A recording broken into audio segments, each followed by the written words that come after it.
Hello out there in YouTube land. I'm Tom Connors. Welcome to our WandaVision episode 4 and 5 roundtable. With me is the boss man, Andre. How you doing? Greetings, everyone. Thanks for joining us. Apologies for doing a double review, but that's because we didn't do one last week. So better late than never. I think it's all right because these episodes kind of go together anyway. And also with us is one of our fifth Beatles. We call him our resident physician. He has the cure for all your entertainment needs, the Script Doctor. How you doing, man? I am freezing, but I'm happy to be here with you guys. That's your fault for living in Canada. You can't blame anybody else but yourself. Well, I mean, the borders are closed, so I've got someone I can blame. All right, fine. I'll let that slide. Also with us today is one of our toxic femmes, Miss Reina Creole. How you doing? I am doing well. Probably not as cold as Script Doctor, but still cold for suburban Philly. Yeah, you're not nearly as far north as he is. So. No.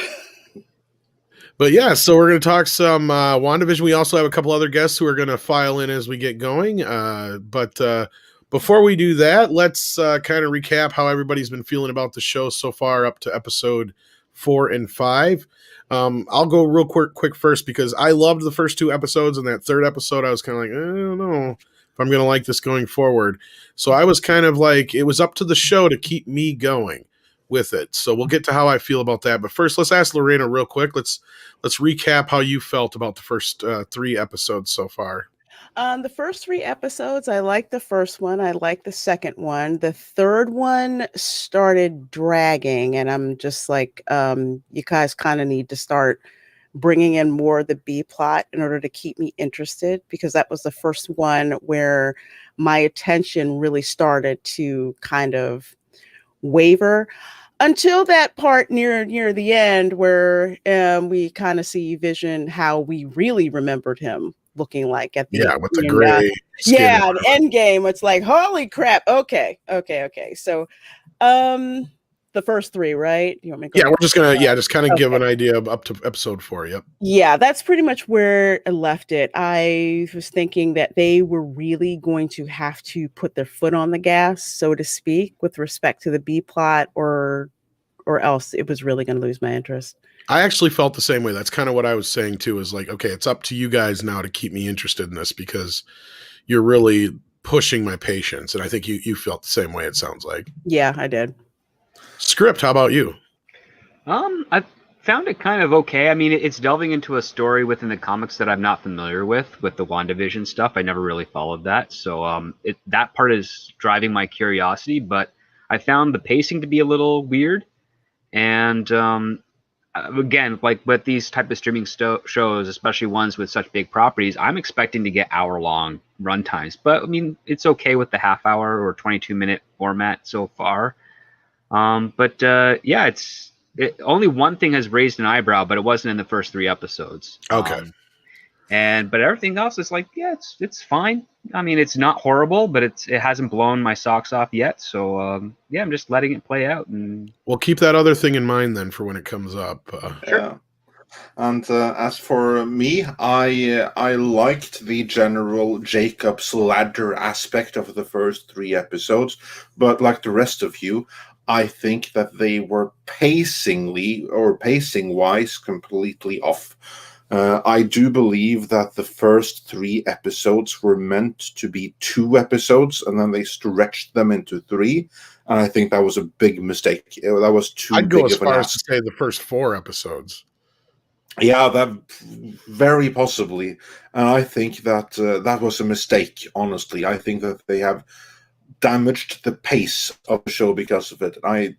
It could have been even in episode 4 and 5 as well, but I noticed it most in the first 3 episodes, because if the entire story of the 3 first episodes had been one double episode that would have started the whole series, there would have been absolutely no complaints. But when that was dragged out over 2 weeks, 1 double episodes, and then continuing that in a 3rd episode in a 2nd week, then they were really starting to annoy the audience, and that's purely a pacing issue, not a story issue. I think they noticed that, and I think that's part of the reason, not just the leaks, that they released this last episode as a 40-minute episode. which is basically like this. I feel like this last episode is basically how we were meant to see these shows. Like, Yeah, I think so, would too. technically be the third episode. Agreed. I think so too. We had Rob join us. How you doing, Rob? Oh, fantastic. Getting better all the time. How did you feel about the first 3 episodes of WandaVision? We're just recapping for the audience how we felt about those episodes before we dive into episode 4 and 5. So just real quick, a recap of what you thought. Oh, man. Let me tell you, it starts out slow, but when Debbie finally goes to Dallas, man, that's where things really take off. WandaVision. WandaVision. What am I? Really? No, we're not. Debbie does Dallas today? No, that's next. No. Oh, darn. I was watching the wrong thing then. Oh, well, I just wasted that. Well, wouldn't call that a waste of 90 minutes. Okay, yeah. Classic. I mean. Okay. WandaVision. It started out, I thought the first 3 episodes were they're cute with the whole sitcom thing, but it's like, you know what? Okay, fine. But like I said, the tonal shifts I found really jarring. I know that was the whole point, but at the same time, I thought it would be more effective if you just like the whole thing with the boss choking at dinner time. Vision, Vision, do something, and he saves him. Like, oh yeah, you're just seeing things. You're just imagining. You wacky kids, But I don't know. It's like I said, it was moving at such a glacial pace, and they leaned really heavily into the whole sitcom aspect. But there were times that, and I did enjoy when they really sold it as that. But it kind of wore thin pretty quickly. Yeah, I agree, and that's kind of what I think Lorena and I were getting at too. It's like if we would have gotten episode 4 with episode 3, I think we all would have felt a little bit better. I think because it feels like all the answers we were supposed to get in that episode were in the back end. Like I don't think we were wrong that episode cuts off right before it was supposed to, and we were supposed to see the rest of that bit going back to the beginning with Darcy. I think that was supposed to be the last half of that episode. Yeah, that's how I felt as well, because with the third episode, I'm like, where's the big reveal? Where is this leading to? And that's what I'm waiting for. And then we don't get that. We just see Monica Rambeau, basically tossed out of Westview, and that's it. And it's just like, yeah. What is the reason for that? What's the reaction to all the people running up and drawing the guns? Where do we get that? And then it ends, and it's just like, no, that's not where it's supposed to end. So episode 4, seeing that, then it's like, okay, it really, to me, just should have been 1 hour for episodes 1 and 2, and then another hour for 3 and 4. Yep. Maybe they should have did this like Sherlock, where each episode is a 90-minute movie. Yeah, I like that format. Yeah. It's 3 episodes a season, so you've got 3 90-minute films. Like, that's a pretty good staple. I will say what kind of throws me off a little bit is the fact that this could run in parallel with televised history, and it kind of stumbles a little bit because and they meant, and I'll only use a little bit of a spoiler that's mentioned briefly in episode 4, but Darcy mentions that one of the TV shows, the first one, is from the 1950s, but it's not. It's the Dick Van Dyke Show. That's 1961. But it made me thinking, well, didn't they start with the most famous television show of the 20th century, which was The Honeymooners? Like, that was a huge show. Well, they kind of stepped with Lucy. I think that was where she was referring to the 50s. But the 50s isn't Lucy either. Yeah, I know. That's like there's not a single 50s show referenced at all in WandaVision. Yeah, you're right. The only one would be the Honeymooners. I would say in a really weird, and this may be reaching, but every time that Ralph was mentioned, that's when I kept thinking in my mind, the Honeymooners. That's true. I don't know if they forgot it. Yeah, it's not blatant. They started as like the Honeymooners in an apartment, and then they ended that episode with them driving to Westview. Then you're hitting every generation, because what it seemed like the format being in the first 2 episodes, or at least the first 3 episodes, was that, we're going to do a TV series from the start of the 60s. Then we're going to end the second episode at the second half of the 60s, that 10-year gap.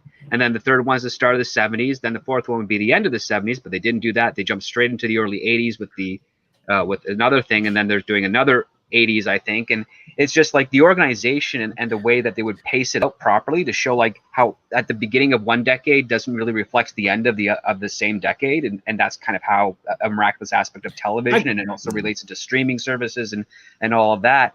and they didn't go there. And it is weird because you're writing a show that's making fun of these staples of our pop culture and television, and they're getting things wrong as opposed to using the proper like generalities of it. Like it was just that first episode clearly defined. That's Dick Van Dyke Show. That's Wanda playing Mary Tyler Moore and Vision Dick Van Dyke. It's like clear as day, easy to follow. And then the second one was I Love Lucy a little bit, and with a little bit of the schemes and stuff. It's, again, easy to follow. And the third one, you're getting closer to like Brady Bunch, and it's like, okay, I can follow this. There was some Bewitched and stuff. And Bewitched, yes, definitely Bewitched. I say go full bore and just do the Flintstones one episode. I mean, that would have been awesome. Well, that's what I'm kind of, I'm kind of with Rob on that one. I'm a little disappointed we didn't get at least a little bit like the Flintstones, because there was that era right there with, like the Flintstones and the Jetsons and stuff where primetime cartoons were taking off. And unless we get to the 90s and they reference The Simpsons, maybe. If like WandaVision should be like the 90s would be like Full House or Friends. I still want Married with Children. I agree. I'm still waiting for that because I don't think we're getting Married with Children. We should be so lucky. Here's why. What are you talking about? One night scored 4 touchdowns in one game. Because we've seen the ones that they have shown so far, and then we know some of the stuff that's coming in the future, and it's like Roseanne and Modern Family are two of them, and both of those are ABC shows. Yeah. So like that's where I'm thinking they're going to stick with those. Well, unless they didn't have the rights until Married with Children it was on They don't Fox. have to have the rights because it's parody, but like I do feel like once we get to like the 80s and 90s, because we know it's Roseanne and Modern Family, and both of those are ABC shows. So how awesome would it have been if they did Star Trek and Full House, which actually was produced by Warner, but it is technically an ABC show. It's an ABC show, yeah. Warner co-finance. Yeah. Elizabeth Olsen's sisters were on that. That too. Yeah, I'm surprised they didn't have like one of her sisters pop up in a cameo. Yeah. Oh, they don't want to act at all. They do not want to act. What were you going to say, Andre? I was about to say that. You still might get that, but if they don't want to act, then that's looking less likely, isn't it? They're more into fashion these days. Yeah, I just figured like a passing cameo would have been funny. Yeah. They're too busy ODing in the Viper Room. I mean, that's actually Married with Children is owned by Sony. Actually, it was aired on Fox, but again, it's the same thing with like Full House. But again, for a parody, you wouldn't really need it. So there's more matter of No, I get it, and that's why I'm saying like they don't need it, but like I feel like once we get to those shows, it feels like they're promoting the ABC side of things. This past week was more Family Ties and like Growing Pains than anything. Yeah, they had the doors from, and it was basically like because like Mecca was right about like the first show's sets was Dick Van Dyke mixed with I think Donna Reed, wasn't it? Very. And then the second one was the Partridge Family mixed with the Brady Bunch, and now we're in the house that's basically Growing Pains mixed with Full House. And Growing Pains was also an ABC show, but mind you, they take whatever it's an amalgamation of like it's not supposed to be really just strictly one thing, but it's sort of like the prototypical sitcoms of that era. They had the big Growing Pains intro, as long as we got each other. They could have done better with that. It was okay. I thought that was kind of. I thought the song was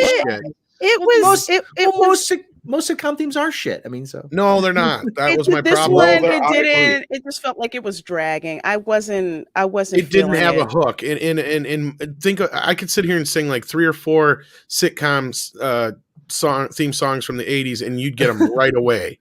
That's all go to Flaming Moe's. Like even between Growing Pains, Full House. Oh my God! How awesome would that? How awesome would that be if they do The Simpsons? Oh my God, that would be so fucking cool. That's what I just said before. I was like, if they do anything animated, it'd probably be The Simpsons in the 90s. Yeah. With them running to the couch. That would probably be it. The Vision just lifts the couch and shakes them all off of it. Yeah. Or like in the 80s, if you have to mix something together, I'd be very happy to see Married with Children mixed with Police Squad or something. But but yeah, that's probably wishing too much. Police cops. Police cops. They're police. They're cops. Police cops. Yeah, I remember that. Police Squad was actually 80s, but yeah, still. Police Squad was early to mid 80s. Yeah. Police Squad in color. Or Sledgehammer. That was another brilliant one. One of the more brilliant moments of, you know how they always show the close-ups when there's a police shootout, bang, bang, bang, bang, and then Leslie Nielsen, the other guy, was just on either side of a garbage can, just bang, bang, bang, bang. Yeah, that was classic. But we do have some other guests that are going to be coming in here. Before we do that, and before we start getting into episode 4 and 5, to warn everybody, we are going to get into spoilers probably from there on out. So keep that in mind. But we did have like a couple super chats come in. I know one right away from Mr. Tickle Trunk, which was a super sticker of a Shiba dog. Yeah. Yes, it's not a cute little doggies, and Shibas, they're so cute, aren't they? The Shiba Inus. Yeah, they're amazing. Shiba Inu? Yeah, Shiba, they're so amazing, aren't they? Don't they have a bad attitude, though? They are called the Red Devils, but every ones that I have encountered have been super sweet, so I don't know exactly. I guess that there must be some with a bad attitude, but I think they're just boisterous. They're adorable, so they have the right. Yeah, but people call them Red Devils, so there must be a reason for it. Yeah, and you're right. The churn. Police Squad was only 6 episodes, and they recycled 70% of it in the first movie. That is very true. So yeah, and then we also had another super chat or two come in after that. Yes, we did. I'm just going to make sure we don't miss anything here. Just give me 1 second to refresh. What we did get from Thunderstorm, who sent $4.99, saying, "Love the writing, love the pace building up, love the details like Wanda Hydra necklace episode 2, the heating up episode 4-5. Hail Hydra." Indeed, the things are we're going to get into that. We'll get into that momentarily. And then we also had Thunderstorm again say, "Are these not shows Wanda seen growing up in her homeland?" Most likely. As the representative of not Eastern Europe, as Sokovia would have been, but at least Norway, there ain't no way in hell she saw those shows growing up in her homeland. That's Hollywood fantasy that everyone around the world grew up with, like 50, 60s. Well, no, she was born in 88, 89, so they would be 10 years behind. Well, I was going to say, what it probably is like when they were locked up or whatever, they probably just had TV running. Yeah, so probably whatever TV shows she remembers. Yeah, it could be like that when she got out and she started building her life with Vision. Maybe he was like, you know what? Let's start exploring this American culture thing, and everyone was talking about this. I mean, Captain America has a list. So maybe that was on theirs. Yeah, that's very true. She treasures those because she would have discovered them relatively recently. But if there's any kind of reality, they did not have I Love Lucy. Another part of it is, another part of it is like you said, no matter when she saw it, this was, television that she's picking on is like the ideal form of life. Like she's clearly trying to. It's an idyllic family setting. Yeah, she's trying to cushion herself. I've been to places in Eastern Europe in the late 90s and early 2000s, and they reran old television shows constantly on those channels. Like you could get I Love Lucy, you could get All in the Family, you could get those programs. And that could be too, but like my point, but they would have gotten them around that time. Like, they when she'd be 9 or 10. Earlier. Yeah, it's also, that's also another, it's 10 years after I've been after I went to Eastern Europe, Northern Europe for the first time. So, I mean, that's probably something she would have seen. It's like a 10-year-old. Yeah, pretty much. Because she was born in 88, 89. So she wouldn't have had those as like a toddler, but as she started getting more aware and conscious and, a lot of stuff that was syndicated around the world, like I Love Lucy has technically been syndicated around the world since the 60s, like late 60s. Everybody has seen it. Everybody knows it. Everywhere I go, people have claimed that they've seen it whenever you just do like Ricky Ricardo things. But I mean, like she probably would have seen that on some of the local affiliates. Not many that would probably be in a place like Sokovia, but I mean, in Eastern Europe, that was the one, like in Poland and Ukraine and what was now former Czech Republic. Those shows were on all the time. Remember that scene in Crocodile Dundee? He goes, "Oh, you got a telly? Yeah, I saw one of these back about 20 years ago." He turns it on. I Love Lucy. Yep, that's about what I saw. So Rerunning But- the same stuff. Yeah. Silver Nova says with an Australian $5. Now I'm thinking of old TV shows. I swear there's an episode of Family Ties when a drunk Tom Hanks punches Michael J. Fox in the face. Really? There is. I There think you're is. correct. Yes. There is. Seriously? Yes, there Yeah. is. Tom Hanks was on 2 episodes of Family Ties as Alex Keaton's cousin. As who's it was the wife, Meredith Baxter Burney's Nephew. brother. Yeah. Okay. Then Joe Pat says they evoke growing pains in the parody intro, which we brought up. The director of the entire series, Matt Shackman, was on their spinoff, Just the 10 of Us. I did not know that. That's a I good didn't know piece that of trivia. either. There you go. Yes, I knew that as And well. this I knew. Just the 10 of Us also starred Nancy Thompson herself, Heather Langenkamp, no joke. And it also starred 2 other Scream Queens from Nightmare on Elm Street as well. I can't remember her name, but she was in part 4, and then the little girl from part 2 as well, who played the little sister, were also on the show. So there you go. Jamie Luner also was on Just the 10 of Us. She turned up in a lot of 80s sitcoms. Yeah. Very So very- three of the women from Nightmare on Elm Street were on there as well. Yeah. So anyway, now let's talk about episode 4. Dear God, I know way too much about television. Episode 4 was where we finally started getting some answers. We finally started to kind of here we go. Dr. Jagus says Eastern, Love that icon. Tonight man. on the Real Housewives of Sarajevo. Eastern Europe had some good TV back then. My favorite is Real Housewives of Yugoslavia. I'd totally watch the Real Housewives of Prijedor. That would be hilarious. Tonight, Katerina goes down to well to only find that goats have been feeding there all day. You know what? You don't know how right you are. Oh my God! I know. I thought I was leaning into the worst stereotypes. My husband is worse. He only has 3 goats. My neighbor's husband has 5. I say to man, take my wife, please. He did. Okay, you know the scary thing is I've seen a bunch of Real Housewives shows, and I would actually watch that. I'm telling you, like I'd watch the heck out of that. Like some like local reality TVs and stuff is actually pretty cool. So yeah. Oh yeah, but yeah, let's try to get back on track here with the next episodes. The Fess Man says, "Have a feeling that Magneto will show up after the last episode," and yeah, we shall see about that. Now, let's get into the most recent episodes. Before we get into episode 5, which would be the most recent one, let's recap the one before that, the last week's episode, because we haven't reviewed that yet. So, Lorena, what did you feel about the last episode where we first started getting some kind of answers, where we saw what happened after the blip, is what they call it. I can't get over that stupid name. Yeah, I kind of was like the blip. It was a lot more than a blip, frankly. I was excited to see what was going on with this episode, especially how it started with Monica Rambeau basically being regenerated, like unsnapped.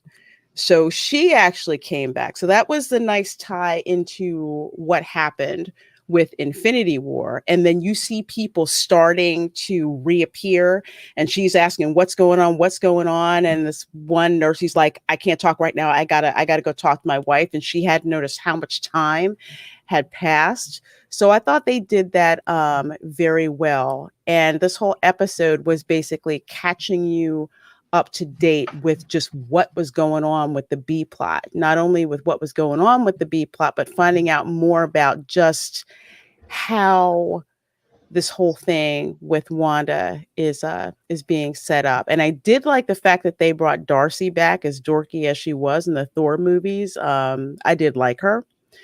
So having her figure out what was going on with all that, and I forget the technical name that they used for it, to find out that there was actually a broadcast signal, because I actually figured that out. So with the engineering background, that was kind of cool to see how she not only figured it out, but she hauled out that big, huge oscilloscope to find out that there were broadcast waves, and then asked for television. I like that because I could track the TBR with that. stuff. Yeah. Yes. So Cosmic I like how background they brought radiation. that up. Mm-hmm. So I like how they brought that out and just set up just finally what the heck is going on, and more importantly, why this whole sitcom shtick is happening in the first place. All right, script.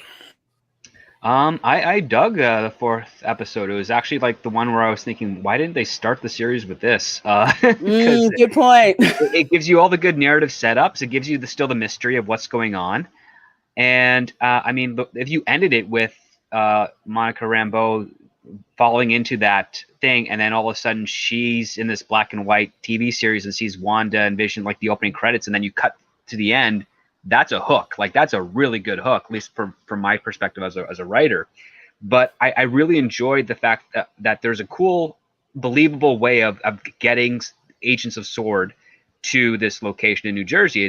They're using the town. The FBI is using the town as a safe house. We get the agent from the Ant-Man and the Wasp film, who I kind of thought was kind of funny, and I liked the little part where he's practicing the close-up magic and and achieves that for his card. I thought that was a nice little part there, and I enjoyed the relationship that he had with Darcy while they're trying to figure out what's going on with this town, why this town of Westview, New Jersey, one, doesn't appear to exist from the locals in the area, and two, it has this weird thing going on around it. And yeah, it was pretty neat. And I liked some of the exposition regarding S.W.O.R.D. I thought it was a little bit of a stretch that Maria Rambeau was the one who founded it, according to how it seemed to be conveyed there in that episode with all the exposition. That was kind of weird. But who the woman that they got to play Monica, awesome, very charismatic, very likable, which is a nice change of pace for this generation of Marvel approaches. And I liked how she was confident, and she was also inquisitive. That's the other part too. She was inquisitive. She actually had questions, and she didn't just know things and just jump into stuff as some other, or be snarky about things in some ways, as another person counterpart to this franchise was. So it was pretty interesting. I dug the setup and the presence, and I liked the building, and yeah, this was one of my more favorite episodes for this series. All right. Rob?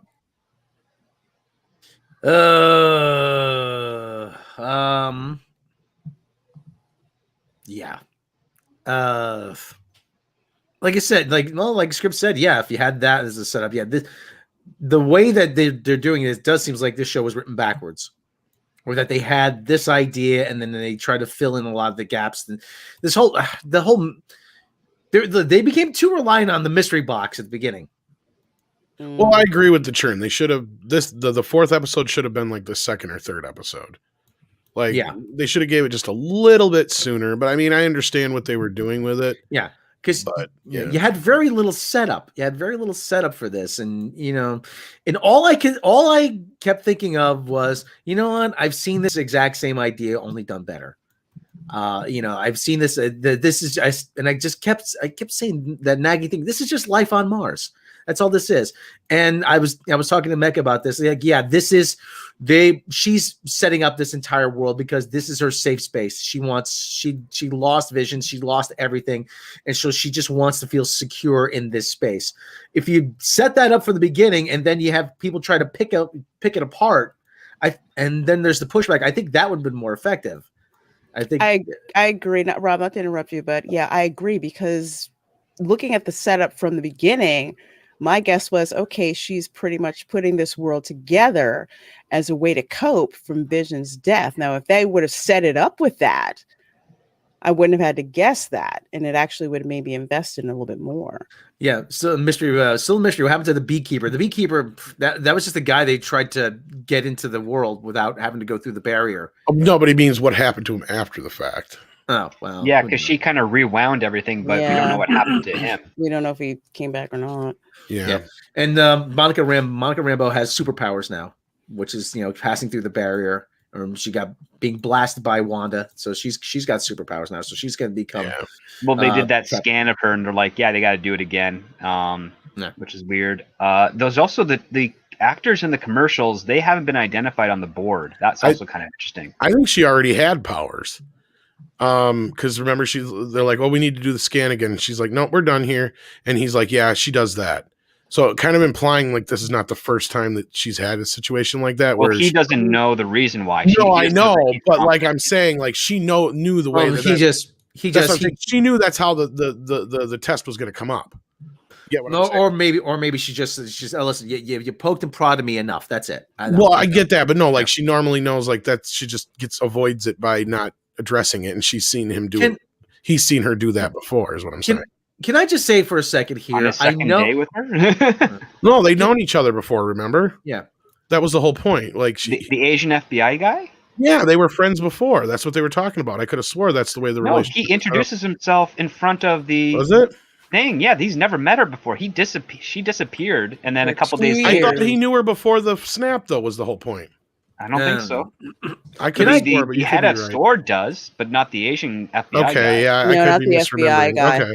Can I just say for a second here? Listen, I know there's a lot of people on the interwebs, and especially I'm looking at you, Screen Rant. That whenever there's a side character in the MCU, they go gaga. Is it this character needs their own movie? This character needs their own show. Can we please stop with the talk of a Darcy and Agent Wu X-Files show, please?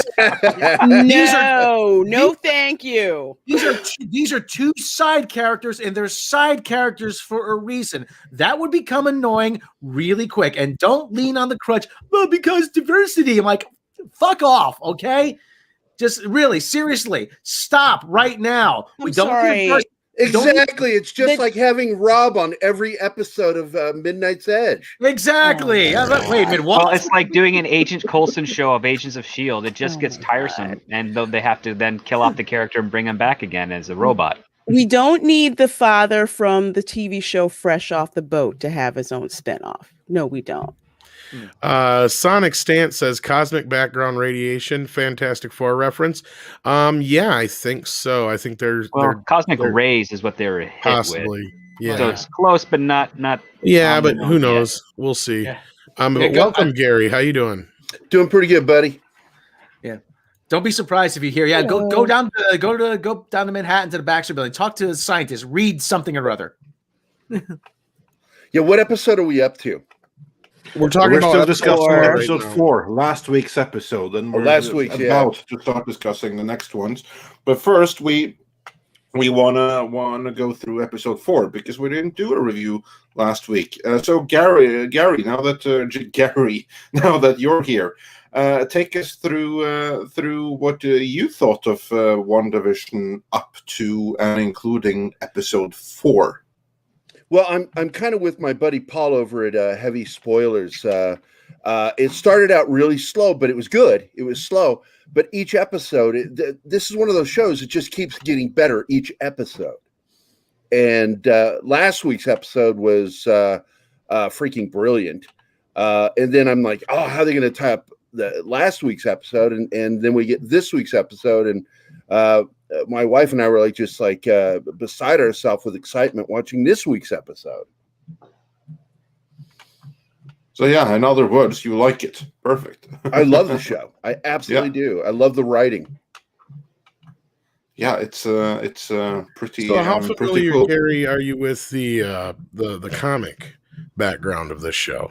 Well, I read it in '85, and I remember some of it. I mean, that was a lot of brain cells I've killed since then. So I'll catch something and I'll go, oh, hey, I remember that death. I remember death. Yeah.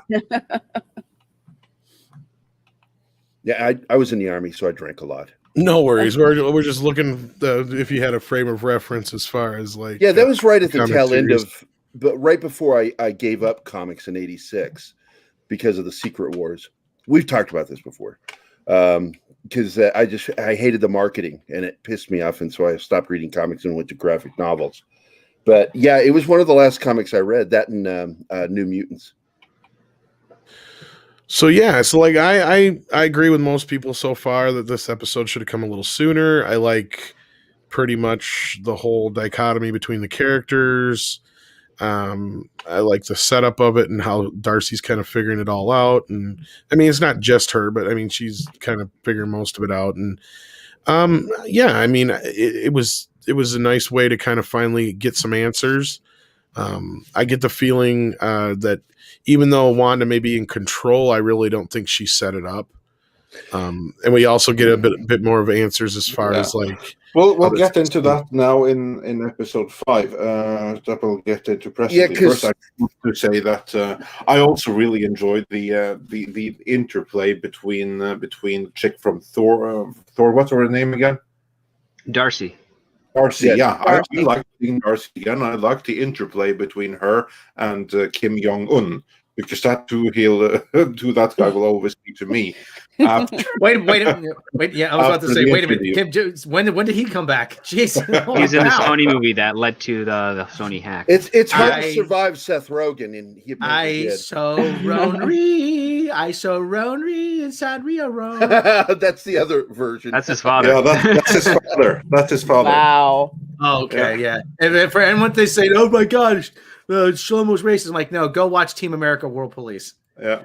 No, He's still Kim racist, Jong-un, he's the current dictator. Well, there are some who claim that he's dead, and he hasn't really shown himself for quite some time. But basically, the guy from Fresh Off the Boat played Kim Jong-un in the interview. That was my introduction to him. So to me, he will always be Kim Jong-un first, and whatever else second. So when I saw him, I was like, "Oh, hey, it's Kim Jong-un. Cool, he's in this." Yeah, and of course I know him as the dad on Fresh Off the Boat. So do I. He has amazing comedic timing in that show. He's hilarious. I love him. So seeing him on WandaVision, and in Ant-Man and Wasp, I thought was funny. Yeah, he was hilarious in that. And he brings such a likability to the character in this show, and I think that's probably why they brought him over from the films, because he's just likable. It's like everything he does, he's always likable, even when he's kind of like a dick. Yeah, you want to make excuses for him because you like him that much. Yeah. Exactly. So anyway, all is well so far. Then now let's get into. Well, first let's catch up on super chats, and then we get into episode 5. And in super chats, just to get caught up there, we had. I'm just going to give me a second to refresh. Maybe I should have done that before I said anything. But hey ho, that's how we roll around here. The Festman 93 said, "Have a feeling that Magneto will show up after the last episode." We'll get into that. Sonic Stan said, "Cosmic background radiation." Fantastic Four reference. You never know. And Sonic Stans also says, "In episode 5, they mentioned the Sokovia Accords. After everything that happened in Endgame, why would those still be a thing?" Well, that's easy. Legislation doesn't change just because something traumatic happened. Mm-hmm. Yeah. It's not like okay, it was an earthquake. Now let's dissolve the Paris Accords. That doesn't work that way. When many world governments agree to something, they kind of stick to it regardless of how the facts have changed. Yeah, exactly. And there's a lot of callbacks in this episode too. I mean, even the commercial talking about Lagos is like a great callback. Yeah. See, that Lagos, one went over my head because I couldn't make the connection. Could someone enlighten me on that or remind me? That was where she tried to help everybody during that first opening battle. Oh, right. The town in Avengers. And then she ends up causing Civil War, right. Yeah, it's where she causes all those people to get injured and killed. And so, because the big thing here is we're bringing about guilt for her character as well as all of her sense of loss.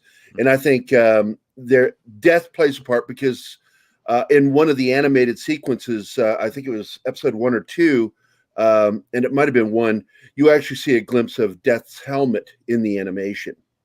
So I think he's going to play a big part in what's going on with Vision. Lagos for when everything goes wrong. Yes.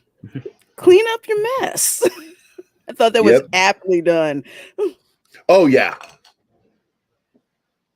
Hey, call. Yeah. The only thing I know about Lagos, Nigeria, before that was that's where Paul McCartney recorded Band on the Run, and he said it was a nightmare. Just they were still building the studio when he got there. You want a booth? Sure. Yeah. Can you put some glass in it? Oh, great idea.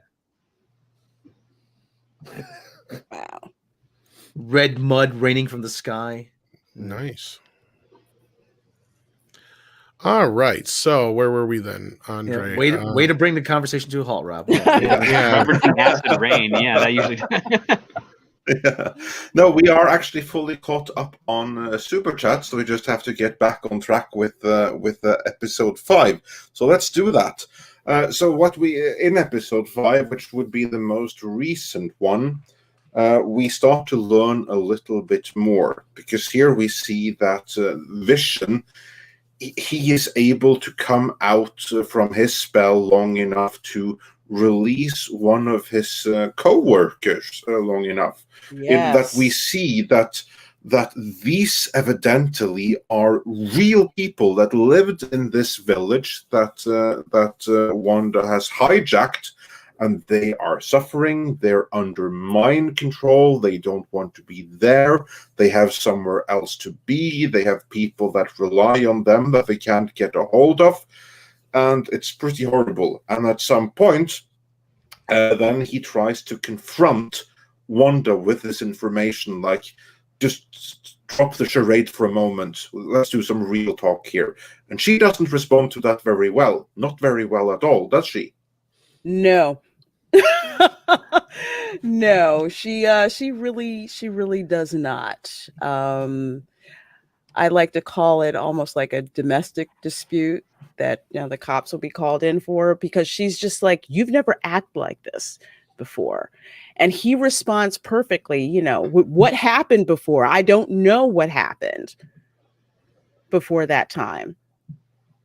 Yeah, because you notice that even when he does what he does in the office before he wakes what's his name up, it's almost like, oh, I can do this. Yes. And then he's like, I did that to the computer. Can I do that to the guy? It makes you wonder if that, are they going to follow the comic book in that he was brought back from the dead, or, well, that's not what they did in the comic book, is it? I didn't read the comic, so I didn't know, but I will say one thing that I really did liked about that. Okay. I just keep remembering that. And I don't think he died in the comic book, but Death played a major part in what they were doing. Mm-hmm. But in the show, I think that there's a potential for two things going on, that he is something that she brought into reality after finding his body cut up in pieces, or he is actually the body reanimated, and and I think that she used Death to do it. And I think that's how she ended up here, is that there was a deal struck. I mean, it's just one of my theories. Well, that's my impression without, I'm sorry, Script Doctor. That's my impression without knowing the comic book origin of that, but seeing the scene that they had played where she broke into Sword and basically went and got his body. Yeah. Yep. And and they're trying to make her look like the bad guy there, and in reality, I think she was trying to keep him from being turned into a weapon. I think they were trying to weaponize him. Well, how long did Vision disintegrate? I don't remember if Vision's corpse disintegrated along with the snap. I don't think it would have. So that no, it didn't. No, it didn't, because he was dead before the snap. Yeah, that's the whole thing. Is she went in and got his body? Yeah, because she was snapped away. So when she came back, she got his body. So his body had been with Sword for 5 years. So we don't know how much technology they got out of him during that elapsed time. And on top of that, Gary, you mentioned Death. Like, if they bring in Death, I would say that's kind of like makes Infinity or Endgame a big missed opportunity, because the whole reason from the comics, my understanding, is that Thanos did what he did to win over that lady. Actually, I'm glad they went the other route, because basically I agree completely with the Infinity War in the comics basically over a piece of pussy. Like, seriously, that's really what it's all about, is he wants to get with you. Yeah, but it changes the motivation to make it far less altruistic in his own perspective and more evil and sinister. It was like, yeah, I'm doing this thing for a good cause, but I'm also doing it because it's a way to win the love over this being that will never want me. I mean, that's you make it more evil. The cause was left, as far as my recollection. Yeah, I was just going to say the cause had less to do with it in the comics than just getting a piece of pussy.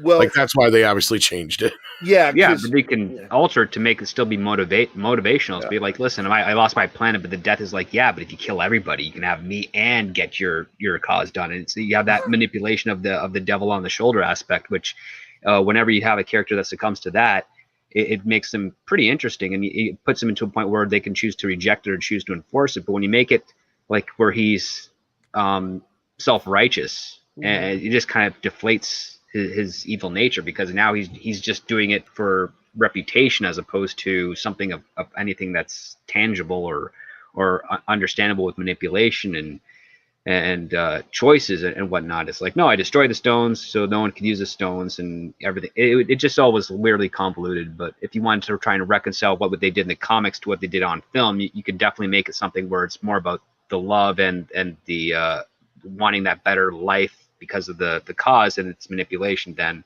just this flat one-dimensional eco-terrorist type of thing. Yeah, I will also say about Thanos that how they changed him from the comics to the movie, I thought was amazing, because the comics with Thanos, provided they're written by Jim Starlin, who created Thanos, are fantastic. But he is, in the comics, very much so the petulant child that he accuses Ronan the Accuser of being in the movie. Yeah, that's how he is. And Tom is right. He wanted to prove himself so that death would like him. Tom uses different words than me, but Tom is essentially right. That's kind of like he wanted to go down with that bony piece of ass. That's what it was all about. There was no real noble cause behind it. Like, yeah, I agree. The movie did a great job of making Thanos a much more. Well, Infinity War did. Endgame, it just kind of felt empty.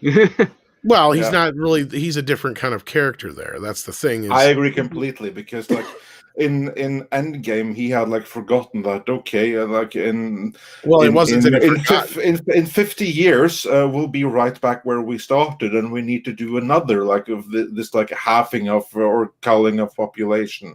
You need to do that every so often for it to take effect. It's not a one-time thing. Like 1,000 years from now, that'll be completely forgotten. You need to do it again.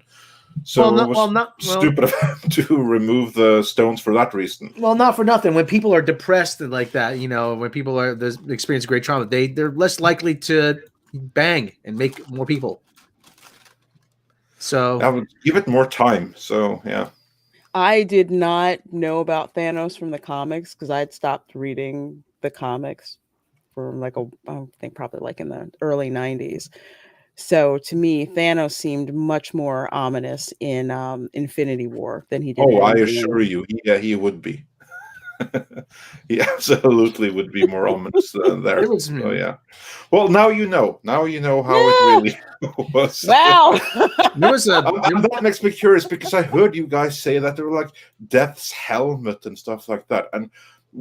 To which death do you refer? Because the death from Marvel Comics that I know literally is the skeleton of a woman in a robe. So it's not like she was that attractive or anything either. Yeah, but she did it for Thanos. Some guys are into that though. But I always would figure, like, I was hoping that they were going to bring her in somehow in Endgame and make that kind of be like, yeah, it's not just the environmentalist thing. It's also something really pathetic and selfish, because making a villain more villainous as opposed to having like, I understand the conflicting point of view of like, yeah, you know what, we are scarce. We have scarce resources. What he's doing, you can understand his logic, even though it's incredibly flawed.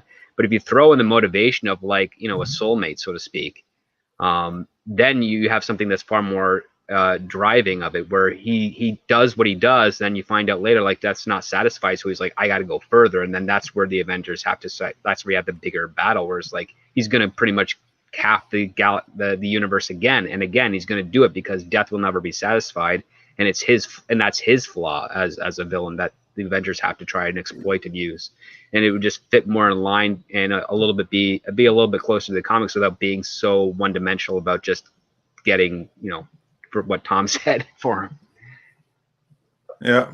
to get some action. Because really, all it was is they chop off his head, literal and they go bony back in action. time, and then they fight him again. It was like it's really empty. Like in Endgame was just really empty in that regard. It didn't feel like it escalated what Infinity War set up, which Infinity War is far superior. Definitely. And who I'm talking about when I bring up death is the Grim Reaper. And I just put it up on the screen if you want to share it.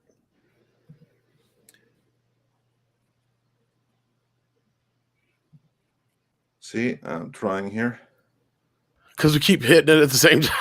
Yeah, this is actually from the WandaVision comic, and that's the Grim Reaper. And his helmet, you can actually see his helmet in the opening. Very Jack Kirby. That's probably just an Easter egg, though. So that it goes by very fast. It goes by very fast from what you were talking about, where that Easter egg is shown. Yeah, exactly. But I'm excited by the idea that they even did that. So is it possible that that is who they did a deal with, and why she doesn't even know why they're there? Well, maybe she does know, because that's kind of like she seems really confused to me. She, what I think is that it's denial, that she's probably perfectly well aware. It's just that she doesn't want to admit it even to herself. She's trying to convince herself and everyone around her that this is real and everything is fine. And it's like only the moment when you see like the sword, they send some more stuff in, and then she comes out, and then she's like, okay, all charade are off, get the hell away from here. So she's obviously aware of much more than she lets on.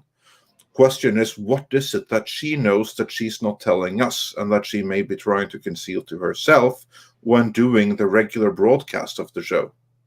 As like the 80s sitcoms and the sitcoms that the life appears to be starring in. What game is being played there? That's the interesting part to me. I think maybe that's being pulled from her memory, where she feels comfortable.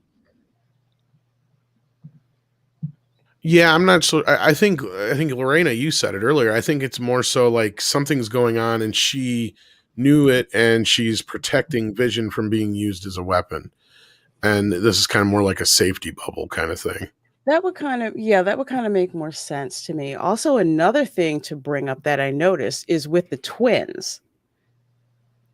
Because in the beginning of that episode, Vision is kind of like telling Agnes that, no, you'd better not touch them. And then Agnes is like, well, should we take this from the top again? And you notice later on, the twins like wind up aging themselves.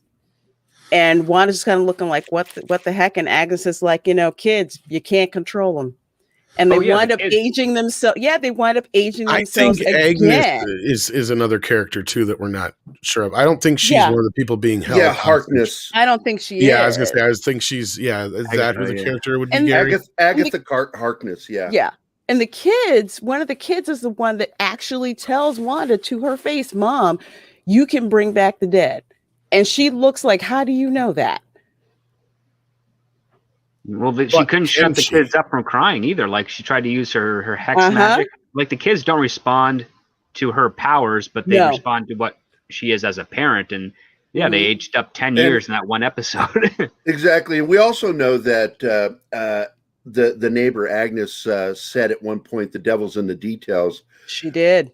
And it's got all of us wondering in the back of our mind, is this going to be about Mephisto? Is Mephisto the puppet master? Doubt it. I kind of doubt it. I'd heard that theory. Mephisto keeps popping up everywhere. And I keep hearing that. So I wouldn't be surprised, but I think she's a character that she's not claiming to be.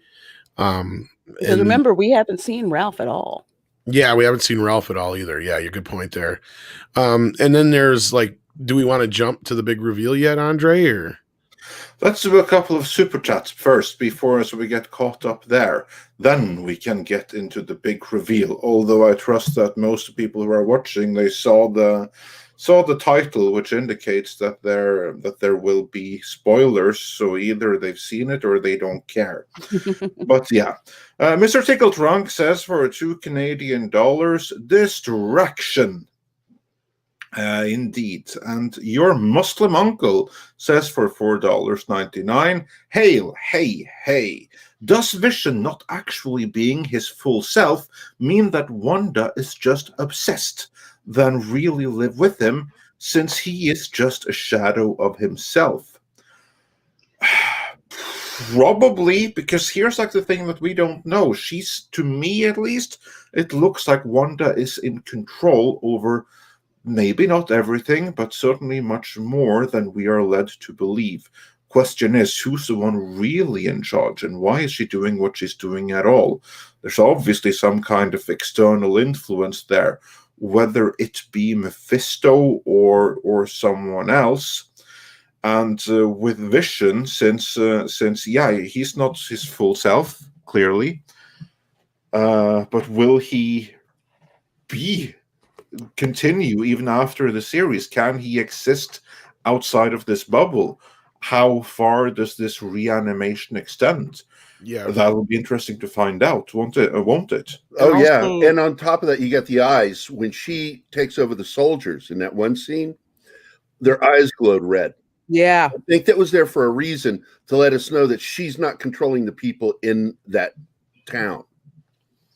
That when she I was going to takes say, control, I think, yeah, because I think there's something there because that was one of my worries before, Gary, was that she was actually they kind of turned her evil or whatever. I'm like, I'm not liking the character now.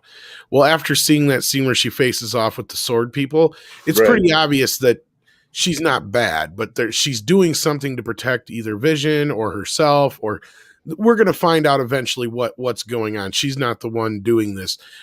I'm sure her motivations are going to be justified, is what I'm getting at.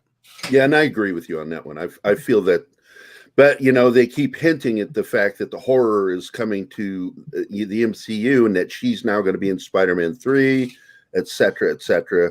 And of course, she's going to be in the next Doctor Strange. So the House of M is laying back there where she is the villain. So it's hard to tell where they're going to go with this. And I think I like that it's like, it's got me guessing. All of us are guessing. Yeah, that's not a bad thing. Yeah, no, it's actually a really good thing. And how much more fun is it to do this than to complain about Discovery and stuff? Oh, much better. Much better, yes. But anyway, next super chat, Andre. Next super chat. I'm unable to bring it up on screen, but we have someone popping their cherry, and that would be Fee505, who says for $5 Canadian, popping my cherry with my first super chat. What makes a movie a cult classic? Does it just need to be bad, like Howard the Duck? Well, first of all,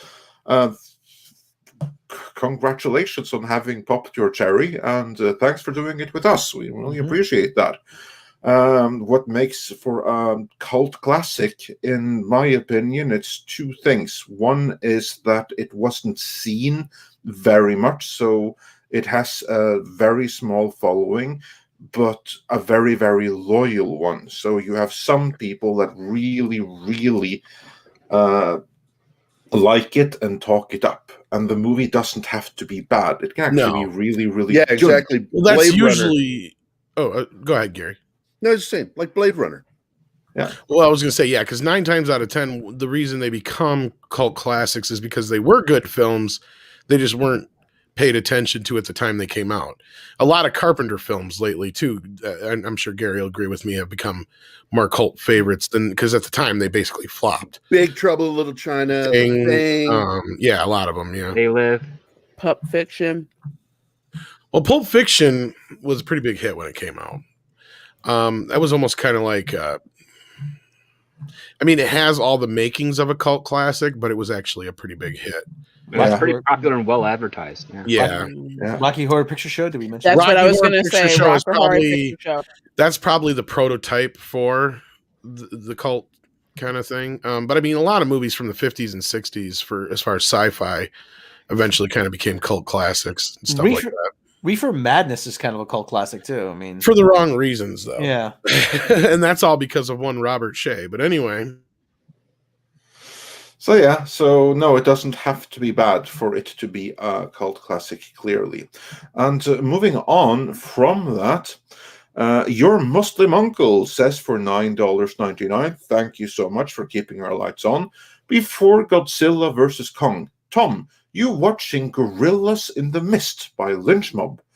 Piari Chan, putting your face on rapper with amazing King Kong line, me, laughing and enjoying the whole thing.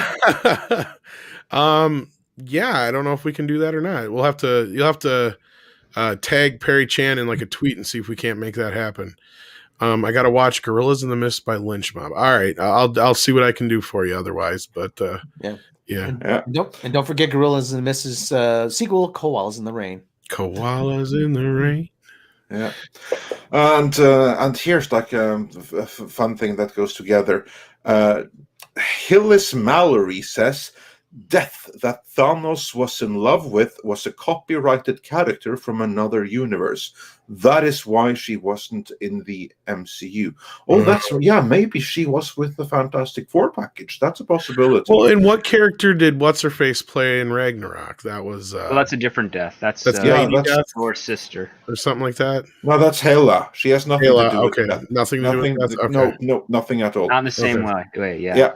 And John Stroop says, Death did it for Deadpool 2. But, Deadpool. Yeah, here's like the thing. No, seriously, you know why in the comics Deadpool is immortal, why he can't die? Because of comic book reason. Because of Wolverine's mutant healing factor and the fact that he has cancer, and that is keeping that, and the two keep each other in check, and that's why he's also disfigured. It's because he has scar tissue covering his entire body. Yeah, but if you kill him, he'll actually come back, and that is not because of Wolverine and his mutant power. No, there's another reason for that, and it's far cooler. Okay. The reason for that, as was revealed in Deadpool versus Thanos, is that Thanos, he has a thing for death. That bony chick. But she doesn't really like him, even if he kills half the universe and everything for her. But you know who she kind of is interested in? That's Deadpool. And for that reason, Thanos wants to keep the competition away, which is why Deadpool can't die. Oh, really? Okay. It was something like that. I don't recall exactly. I haven't read it for a while, but it was something to that end. That like Thanos is jealous because Death likes Deadpool more than him, and so he's going to keep them apart. Sounds like something Deadpool would do. But anyway, Thunderstorm says, is Ralph possibly Mephisto? Yeah, we actually kind of alluded to that a little earlier, I think. That's a big possibility.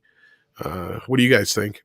That's what I was thinking. Yeah, I was going to say, you paused. Yeah, you're the one who brought it up before, yeah. I just tend to think that there's always that husband or that wife or whoever on sitcoms that you don't see. Vera and Cheers, Marison, Frasier. Yeah, but see, that's where I think they're going to play into that, and I think Lorraine is right.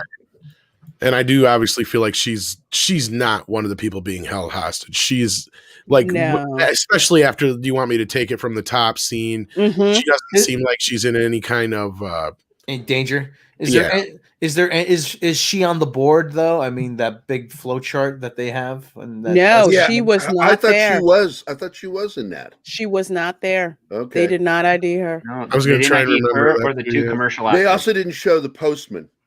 Yeah, they didn't show the postman. They did show the two commercial actors, but yeah, the postman and Agnes were missing. And you notice in this latest episode, the postman, when they were looking for the dog.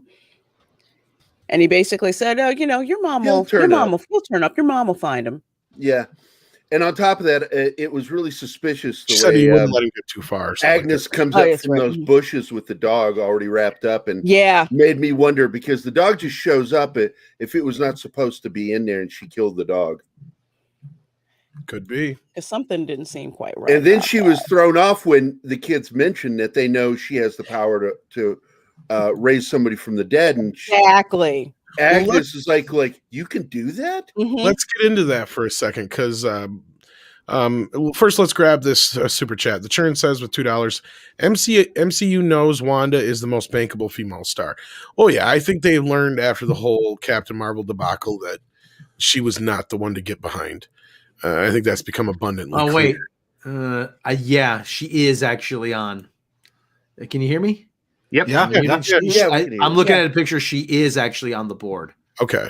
I think All right, as much as I can tell. Hold on. I could have sworn I saw her on there. Hold on. There is Temperature Rupp. There. They didn't show her. I could be wrong. I think it's the two background. The commercial actors are not on the board. They don't know who they are. I think so.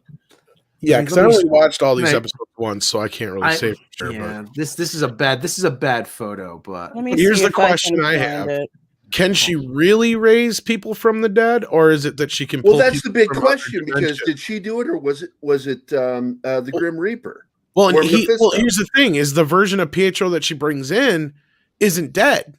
No, he is from this is the first step into the multiverse. Exactly, and that's where I was saying, like, is it really that she can bring people from the dead, or is it so much more that she can tap into multiverses and bring in another version? And on top of that, he's from the universe where he's a mutant. So it's also the and first his sister's not a twin. His sister's younger than him in that version. Yes, and that also brings up the whole, because from what I've been hearing is that this is not the big cameo that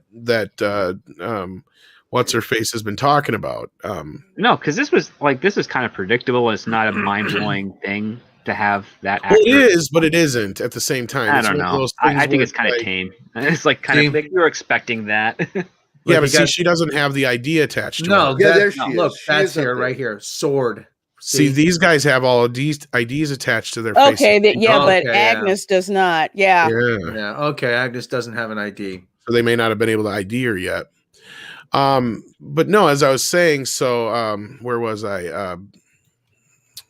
Pietra in this version, though, if they are actually bringing in that, and he's not like Mephisto in disguise or something else to that effect, like, yeah, that's the thing, is she may not be able to bring people back to life from her timeline or universe, but she can bring in other people. And there were some people who are saying now that this big cameo is either going to be one of the versions of Magneto, because Mikey Sutton, actually our good friend, right, Andre, just dropped a story this morning where he had talked about this, and they had said he didn't know for sure which way they went because they weren't sure which one they could make a deal with, but they had reached out to both. And so that's implying that we will see at least one version of Magneto probably in this show.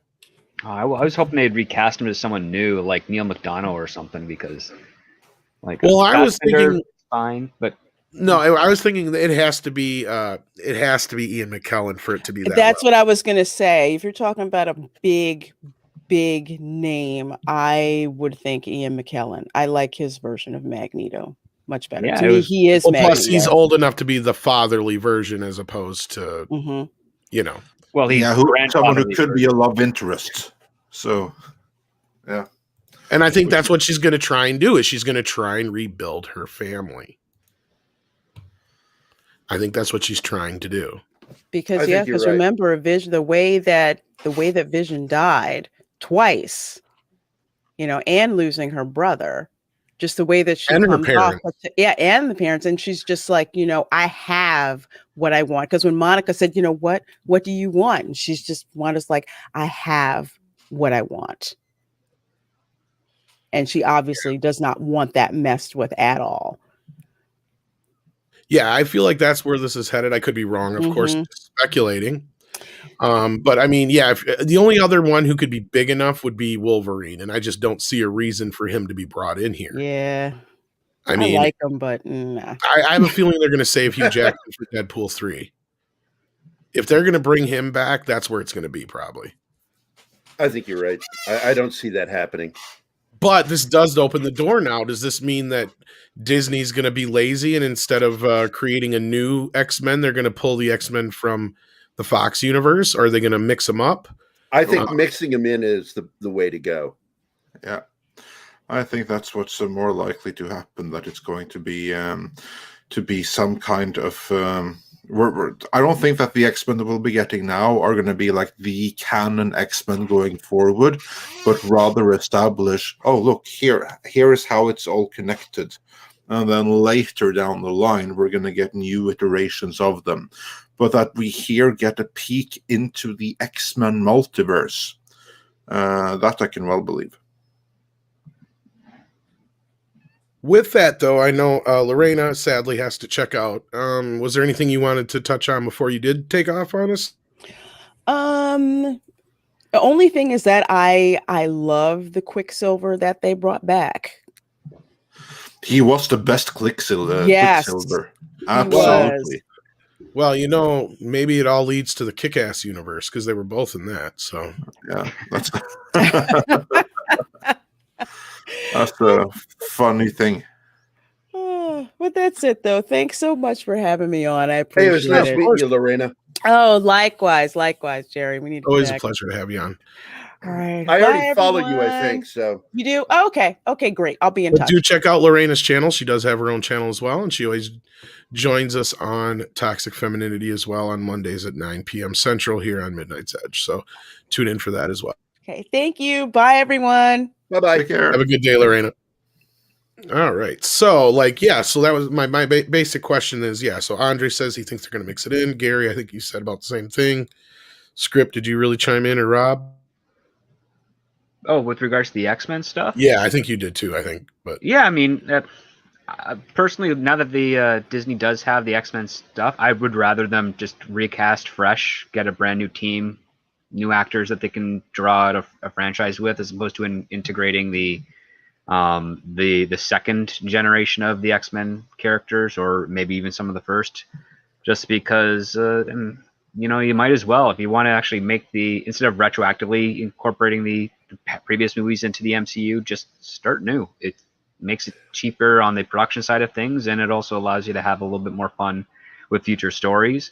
I do like that they got the other Quicksilver in. He was a better written version of the character. Oh yeah. Oh yeah. Absolutely. I feel like bad for the actor because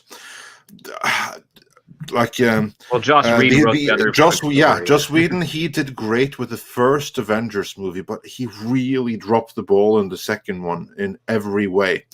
And it's like bad when Fox, that has been dropping every ball that can be dropped with their X-Men universe, but they nailed Quicksilver in a way that Whedon could only dream about. It's unbelievable just how bad it was, his Quicksilver, all in all. At least that's my take on it. Like, one of the reasons I brought up earlier before the show, when I was talking to Andre about this, is I feel like they may be going this route because it actually helps them in a few ways. Because, let's face it, I said I feel sorry for whatever actor has to try and attempt to be Wolverine after Hugh Jackman. And I think they just I think they're going to hook him on to at least a few more years as the character, because it's just easier than trying to do something else. And it's a whole transition thing. I get what you're saying. Yeah, and then like I said to Andre, he may have said, I'm done playing Wolverine, but until he's fat and sassy, there's still a possibility that Disney will write his ass a check that's big enough for him to go, oh yeah, I think I can work out for the next 5 years. Something like that. Because that's the thing is, as long as he's in decent shape, they don't have to deal with casting somebody else, because that is shoes that nobody's going to be able to fill. Because there has been nobody that has played the same character as long as he has, pretty much as many times as he has, almost. Certainly not in the comic book sense. That's what I mean. You leave that, then of course you have many. But I mean, as far as we've never had one person play Batman this long. We've never had one person play Superman this long. I mean, even all the other X-Men have been recast except for him. So I feel like that's one of those things where I think they're looking at it we just can't win if we try to recast this guy. Well, he is 52, 53 years old. I mean, it's hard to get your body back into that shape at that age. He still hasn't gotten out of shape. That's my point. Is until we see a picture of Hugh Jackman where he's got a nice big dad gut on his ass, never say never. That's what I'm saying. There's probably more than enough money in the world that he'll be like, oh yeah. And of course, you can say what you want, that he's now in his early 50s. You know what? Take a look at Stallone. Take a look at Schwarzenegger. And they're That's in their my point too, 70s. exactly. And a lot of these guys say the same thing. Schwarzenegger, Stallone, they all said the same kind of shit when they were his age. But look what they're doing now. I mean, Stallone's on his way to try and bring back Rocky and more than just in Creed. So, I mean, it'll be interesting to see there. And I think he's even mumbled some things about possible Rambo, but then he goes back and forth. But Yeah, that's like a part of the course. So he spent like 10 years deciding if he was going to do another one or not. So give it like another 10 years, and I think we're going to have Rambo 7. I can't wait for that, by the way. Oh, probably. Yeah. And Yeah. Tom means he literally mumbled something about Rambo. Yeah, I could talk about Rambo. Well, the difference between like Stallone is, I mean, Schwarzenegger went out of shape for about 8 years, but even then he's still not back to where he used to be. But Stallone only went out of shape for that one movie Copland, and then he went back to his body, so he hasn't really stopped the. well, that's what I'm saying. Hugh Jackman hasn't either, as far as I know. Well, what's out of And in shape? Schwarzenegger's defense, he had like open heart surgery a few times. Oh yeah, exactly. That's Like there's with points where he, restrictions, but Yeah, still Steroids, man, they really mess up your heart. Yeah, Well, and, but even if you disregard, like if you look at him right now, when you look at his arms, yeah, he may have a little bit of a gut, but he could arm wrestle the best of them. I mean, those arms Schwarzenegger right was there. kicked in the back like a year ago, and it didn't even phase him. So like he's still rock solid. Yeah. Well, let me bring it up this way too, because I brought this part up. Like, because if Disney does do Wolverine now, let's guarantee they're not going to do the male Wolverine. They're going to do a female Wolverine, probably. We'll do X-23. Probably. Yeah, because they know there's no way that they can compete with that. I mean, that's what I'm saying. Like, you have a situation here where this has kind of never been done before, where you've got this actor who's embodied this character for so long 22 years that nobody else is going to be able to come in and do it. I don't see that happening, no matter what dream casting you have in the part, because the only other thing Disney would probably do is do the X-23 route. Yeah. I mean, if they had balls, they'd probably cast Daniel Radcliffe as Wolverine because he's the right height to act, and they can build on him. He sure wants that part. No, he would want that part. Yeah. Like, listen, the 6'2", 6'4" Wolverine. I mean, that's okay. It worked for Hugh Jackman, but it's just like I like the fact that he's just a tall little he was type guy. Wolverine was short. He was short and stocky, And hairy. And hairy. Let's not forget about that. Yeah, but women love him. That's the other thing you got to remember. Like, women adore him. He's like the Henry Cavill of 10 years ago. I mean, yeah, pretty much. But hey, let's talk about the Canadian side of this script, Doctor. What do you think about the possibility of Alpha Flight finally making its cinematic appearance? I'm fine with it. I was never a fan of Alpha Flight. Sorry. No, it's all right. Remind me, was there like an Alpha Flight tease or something like that in WandaVision that I missed? There is at the end of Logan. Oh, okay. All right. Yeah. And so now that Disney owns it, it's like, are they going to play with that? Why the hell would they? Alpha Flight sucks. That's part of the Wolverine backstory. There was also an Alpha Flight Easter egg in Deadpool. The cab he takes to the helicarrier. There's an Alpha Flight sign on it. Oh, that's right. It does. Yeah, and Mark Alquist also adds to the men who don't seem to age, like Tom Cruise and Keanu Reeves as well. And I think Hugh Jackman's kind of in that boat. Yep. Yeah, of course. If you look at him in Logan or even in the original Wolverine and compare him with the original X-Men, then yeah, he has aged. Like of course, he's like 10 times as fit now as he was when he first played Wolverine, when he was just like a regular guy with sideburns and a grumpy thing. Yeah, he had no muscle definition at all. In that none whatsoever. He was just a completely normal, off-the-street guy. No muscle definition. That came later. Well, he was on Stephen Colbert. He was on with Stephen Colbert once. He said he has to lose weight for when he plays Wolverine. He drinks 3 liters of water, and then he pisses it out over the next 24 to 36 hours. He said, please, if you're watching at home, do not do that. That is really bad for you. Yeah, you can get water poisoning. Exactly. Yeah. Water toxicity is it's a thing. It's a thing. Yeah, it is. Yeah. No, your body can't process that much. But like at this point, it'll be interesting to see. Considering I'm surprised. I did not think. I mean, the one thing to do the Spider-Mans, that's one thing. But to actually bring in the X-Men from the Fox universe, that's a completely different one I did not see coming or expect.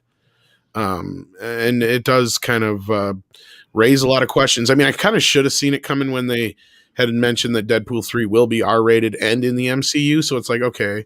And I kind of was like, okay, they're going to do some kind of crossover event here at some point to try and, make this work. But Deadpool's a little bit different because Deadpool lives in the fourth dimension, basically. Like, he knows, you know what I mean? Like, it's a little easier to pull a character like that from the other universe into the MCU and just have him, like, make a crack at the screen. And I mean, you can even bring him into PG-13 adventures, just have Doctor Strange cast a spell on him so he can't swear, or something like that. He's like, I don't like your language. And then just, and then just, something like that. Him out. Yeah. Like a do it Cartman style. Now you can. That's what I'm saying. Like, every time he goes, why the, flippity flob can't I say flib? I can't say flip. I can't, he just keeps getting frustrated because he can't say, like every time he starts to say fuck, something else comes out, that'd be that'd be like what they did in The Good Place. Yeah. Yeah. Like that. I mean, you could definitely have well done in a good place. I like that. You could definitely have fun with that. So I could understand Deadpool, but I would just never in a million years thought they would ever bring over any of the X-Men. Never thought it, which does kind of add some credence though to the whole thing with, the talks of Hugh Jackman coming back, which I also thought that was kind of more in line with just a Deadpool cameo. But then again, what we don't know, obviously. I mean, we're just going off of speculation. So please don't go running with this, guys. This is just us talking. So we have nothing to go on here. Exactly. Going back to episode 5, we do have something that is alluded to, which is Monica Rambeau and her potential powers. Yeah, which we talked a little bit about earlier. I don't know if that was before you got in here, Gary. Yes, it was before I got in here because I think she's always had them, but now like Script and I think Lorena was saying that they don't think she got them until just after she came out. Yeah, when she came out, all of a sudden they couldn't do a scan of her. It turned up blank, and I think that has the way she acted. Yeah, see the way she acted though seems like she's already knew that's the way it was going to be.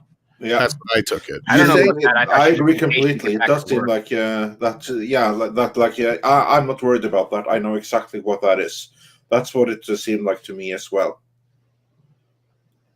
That she knows that she can't be scanned because there's something about her. Maybe she's already set up to be the next Captain Marvel, and if she's to replace Brie Larson, then so much the better. Yeah, agreed. Well, we already know that's a plausibility, so. And it's one that I would be very happy And she's with. a good actress. Yeah. She's very good. Yeah, unlike Lashana Lynch, who played her mother. Of course, that could also be like Brie Larson's fault, because I did not like the mother character at all, but very much of that was because I'd been told in advance that the friendship between her and Brie Larson is so amazing, and they're two strong women that don't need no man, and they're so good friends, and I did not believe that for 1 second when I saw the movie. Well, that's me. I'm going to posit something right now. I don't think Brie Larson was ever meant to be very long for this series. Because let's look at it logically.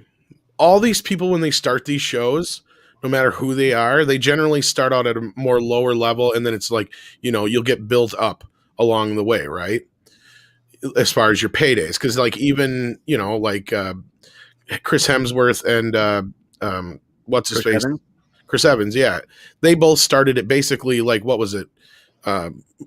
Basically scale and a half for the first few films, and then just went up, and it went up and up and up and up throughout each one. Yeah, Chris Evans got like only $300,000. That's what I'm saying. That's like that's under Paramount's stewardship, not Disney. But Disney still, likes to throw money around. But still, Disney did kind of the same thing with a lot of the other actors they brought in too, except for Brie Larson, who got a $5 million payday right up front, and then she was in Endgame. And now how much you want to bet that the last movie she's going to be in is going to be Captain Marvel 2, where she passes the torch over to Monica Rambeau?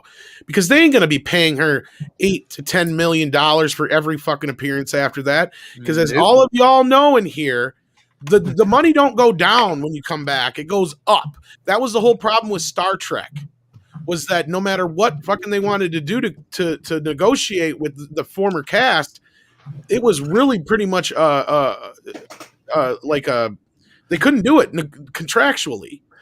That was the thing, is they had to give him so much, and that's why they were trying to renegotiate. Because each movie they'd get more and more per movie, like it's in the contracts. Now, this is not me being a smartass. This is actually a serious question. Do you think they're trying to figure out a way to navigate her contract and not have any blowback from her?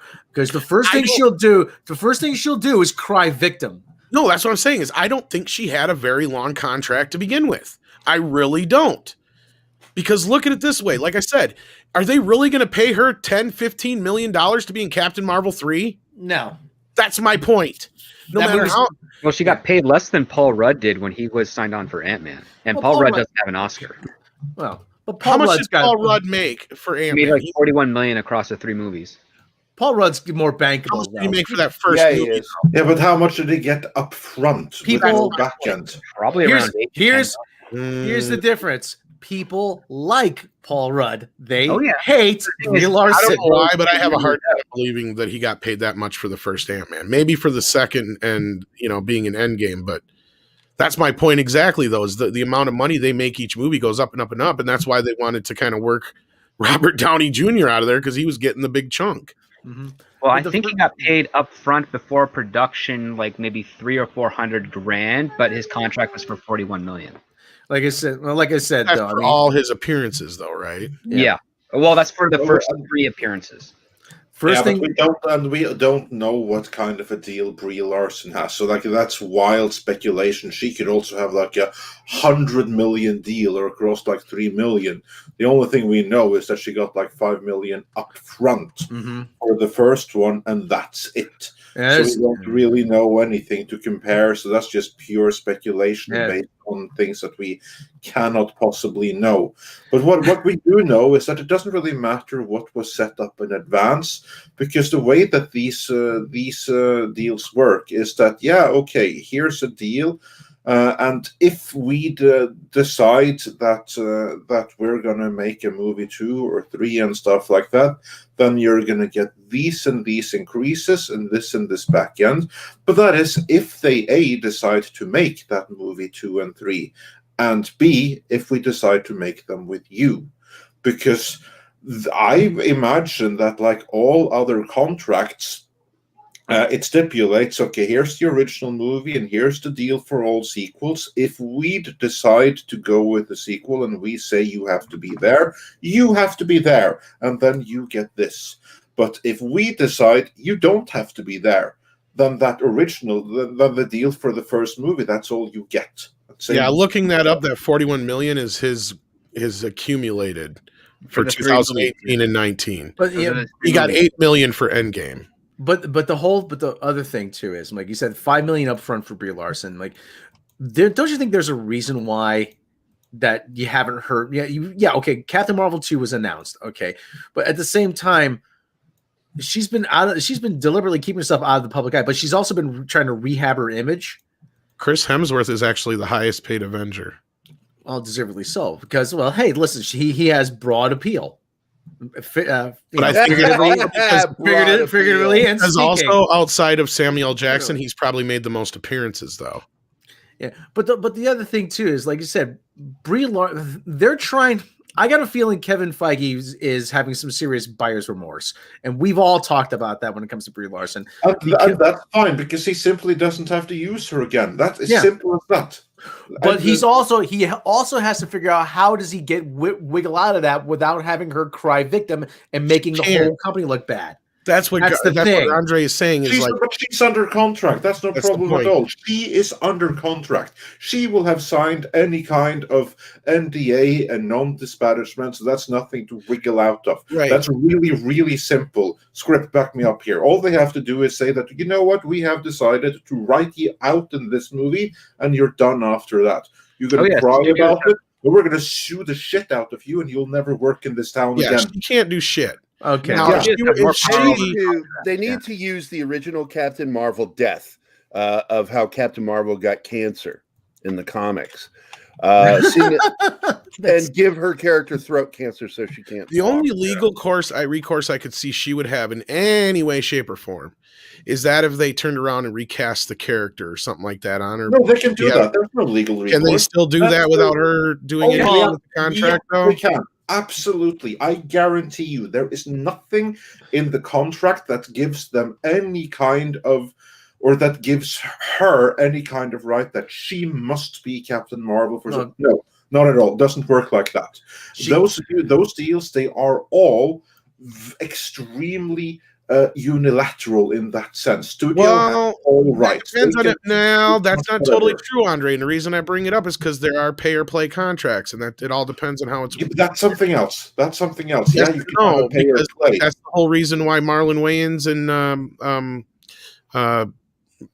Jesus, I just forgot his name. The guy who plays Lando Calrissian. Jesus Christ, Billy D. Williams. Billy D. Williams got paid for Batman because they were contracted, even though they weren't used. Yeah, and that's fine, but then they have been like, so that was then you have to, part. yeah, That's then you have to pay them, but still you can't do it. It's not like that he can't. No, but that was my point. Is that the only place where I was out. seeing is if she has like a pay or play contract kind of thing. Yeah, and you haven't. If they tried to recast her and use the character, then she could go after him. Otherwise, yeah, but you haven't had you don't have those cases like that are any kind of recent. They're all like decades ago. There's a reason for that. And you have to have a certain reputation to earn a There's still some pay or play deals out there because I've seen some. Well, you have to have a certain reputation to earn that, and Disney doesn't usually play on that nature. I mean, even Robert Downey Jr. couldn't get a pay or play for the last few films he signed for. But the other part you have to ask is, was the $5 million solely for Captain Marvel, or was it for Captain Marvel plus 2 appearances? And in which case, or if it's a contract for $5 million for 2 films, like 2 features, and then 2 appearances. It all depends on how it's probably part. It all depends on how it's worded in the contract, is what I was getting at. Yeah, exactly.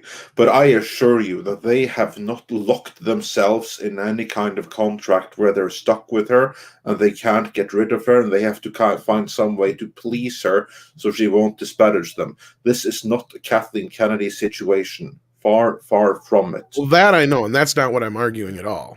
I was just saying, like, of all like the hundreds of millions of things that they could do, like that's the only recourse I could see she could have, and that's if she has like a pay or play deal and they try to recast it on her. But that's like, that's not. Yeah, if she'd have to be paid, but she can't complain anything. If she does, then she can be sued, and the blowback will mean she'll never work in Hollywood again. The other thing too is they are Twitter. Every studio is deathly afraid of. The studios are definitely afraid of Twitter, so they're going to want to try to they're going to want to muzzle her and keep it as quiet as possible.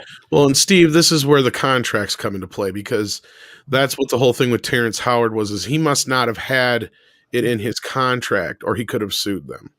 That's where he must not have had any power to negotiate whatsoever.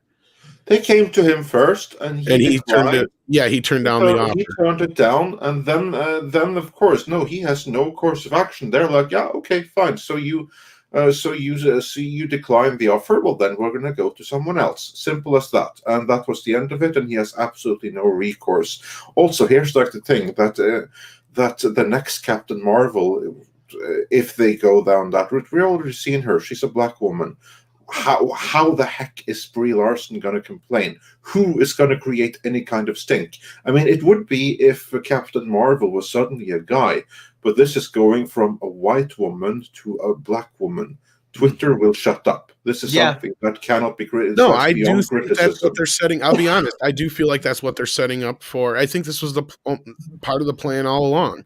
I don't think Brie Larson was meant to be a part of this for very long. She was basically brought on because they needed a name to introduce this character, because most of the other characters, other than Robert Downey Jr., have all been casted with people who are relatively unknowns. We only know Chris Evans and Chris Hemsworth now because they played Thor and Captain America. That's my point. Yeah. Same thing with Chris Pratt. We didn't know who the fuck he was before he was Star-Lord, unless you watch Parks and Rec. Which is, I was a big fan of his. Well, yeah, but I'm just saying, like, the point is the most of the world had no fucking clue who they were. Yeah, Chris Right. Evans' biggest film was like Cellular or something. Like nobody really. Oh, knew. unless you really stopped and thought about it, like, oh yeah, that kid played Johnny Storm. Like, yeah, nobody ever had seen him before that, or he was the naked guy in that fucking Not Another Teen movie. Like nobody else remembers him otherwise. That was my point. Is these movies build your career, and you're not going to bring somebody like Captain Marvel or Brie Larson in to play Captain Marvel for 10 movies. Yeah, and I was personally pissed when Brie Larson took the role, because when they made the announcement, they said the young lady from Scott Pilgrim, and of course the person I'm thinking of is Mary Elizabeth Winstead, who's great, and then they go, oh no, it's this person from that movie. Yeah, and Donkey Source, this is kind of goes along with my point though. Paul Rudd and Benedict Cumberbatch were big enough names because Ant-Man and Doctor Strange were not. The majority of the people, especially Ant-Man, nobody knows. Benedict Cumberbatch was on Sherlock. Sherlock was the most popular Well, that's show my in point. the world. Yeah. This is how Disney's doing, or Feige's doing this. He's getting people to play the lesser known roles, bigger names for yeah. And then vice versa for the other ones. The only exception would kind of be Guardians, which is kind of mixed, because you got like Zoe Saldana, who was a name at the time. And obviously, what's his face who plays Drax was known in the wrestling world, but Chris Pratt was pretty much just known for television, and shit like that. But now Ant-Man, nobody knew who the fuck Ant-Man is. So what do? You get somebody like Paul Rudd, who we trust. So you trust him. Michael Douglas, and same thing with Benedict Cumberbatch for Doctor Strange, and especially Doctor Strange, because it's in the title. I mean, if outside of the 70s psychedelic era, who the fuck knows who Doctor Strange is? I mean, outside of the comic book geeks, I'm just saying, like the general audience. I get you. Yeah, and I think he was the right choice for that. Not the one I would have thought of, but they also don't demand the same kind of paydays, and that was my point. Is like I went to like, yeah, you're right. He did make $41 million through all the films, but he only got $8 million for Endgame, and that was his third appearance. So that means he probably only got like $2 or $3 million for the first film. It's my guess, if that. It depends on what his back end points deal was. Well, that's the other thing, is these guys all probably get back end deal. I'm willing. Oh, they do, because that's how they're able to do this. Because the cast, they get they all get like limited upfront deals, but they have all the more lucrative back end deals, and that is what keeps the budgets to manageable levels up front, because they don't have to break the bank on paying the cast. Like for instance, the fourth Star Trek movie, it would cost like 80-90 million before even a camera is shot, just in getting the cast back. And that's what stops that. Yeah, this way they can, with back end deals, they can actually pay from the money that's already in the bank, and that makes a difference. Yeah, it's all, I just had up here, Hillis said he's not even in the Endgame that much, but he's a major part of it, and it's his third appearance. So that's my point I was getting at earlier, is every time they come back, it's that much more, even if it's a short appearance. Like, that's the way these contracts work. They never go down. That was like the whole problem with the Star Trek thing, is they were trying to renegotiate their contracts, and they're like, fuck you. Like, no, we're supposed to get X amount for this movie, and that's what we want. And we'd rather not do it at all than to cut our rate. Exactly. So, yeah, good going with that. I wonder what else they're doing. But, and they looked at it, and they're smart, because they looked at it as, look, this last movie didn't make any money. It's not going to help our career. So why should we do you a fucking favor? It's like, I totally see where they were coming from. And why the fuck would Chris Hemsworth come back? He'd be doing them a favor. So, yeah. That was dumb on Paramount's part. If anything, they should have been smart and found a way to do the rest of the shit cheaper and make sure I ain't worried about Chris Hemsworth, but you need Chris Pine, or you just might as well say fuck this whole thing. Oh yeah. It's like, it's done, because nobody else gave a shit about any other part. You can give us a bottle movie, we don't care about that. We love Star Trek 4, but if you're not going to give us this cast, then we're definitely out, because ain't nobody got no love for the Kelvin verse otherwise. So agreed. And that was Tarantino's whole thing. He didn't want to make a Kelvin movie. He just wanted to use the cast. That's what he wanted. Yep. If you listen to him, that's what he's saying. Yeah, pretty much. Pretty much. He just wanted to make a Star Trek episode. That's all. An R-rated Star Trek. I don't even know if he would have went R-rated. No, I don't think he would have been. Like, let's not get too excited Who do you about think was that. in the press? That wasn't him? No. No, that wasn't him at all. No. That was completely put out there by Bad Robot trying to drum up excitement and create like interest among investors first and foremost and everything. No, like, and it was never close to happening. Like, we were led to believe that was like so close and real. No, it wasn't. It was always far, far off, and there was never any real shot of him actually directing. It would be more a matter of him producing. So all the stuff that you heard about how close it was and him direct, no, it was never happening.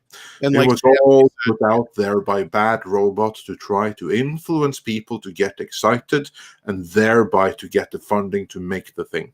Didn't work. In reality, Tarantino was never going to direct. No, he was never going to direct it, but Stanley is right. It was never going to be rated R. No, I think he would have respected the material because he knew what he was doing. He would have known what he would have been doing if he would have tried to make an R-rated Star Trek and how that wouldn't fly. Because he's not dumb. I can guarantee you what he would say about Discovery. Because we already know how he feels about the other movies. Because we've played the clip a few times, but it's glorious. Because he basically throws JJ under the bus completely. But yeah, he's like basically like, yeah, I want to do this, but I don't understand this Coven thing. And JJ's like, nobody understands it. I don't understand it. You know, it's like, so he's basically saying that JJ has no clue what he's doing in so many words. And JJ is also saying that never mind continuity and what we did before, just screw it. Doesn't matter as long as we get this that thing is made. so. That's exactly what he said. He's like, if you want it to happen the way it happened in the series, fine, you can do that. Just make this fucking movie for me.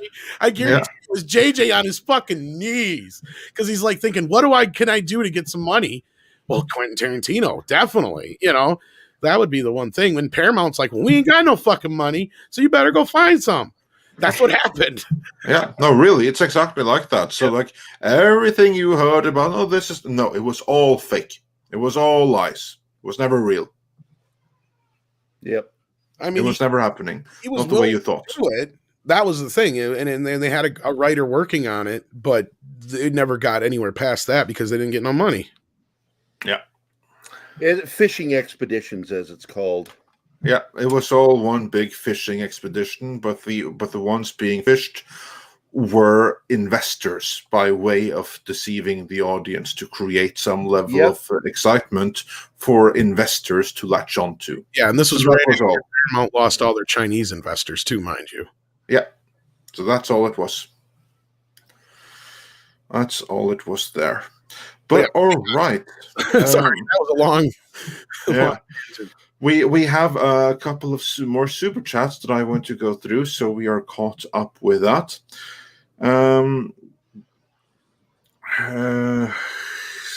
Thunderstorm wondered, is Ralph possibly Mephisto? And the answer is yes, he absolutely is possibly Mephisto. Yeah. And the Churn said, MCU knows Wanda's the most bankable female star. We covered that one.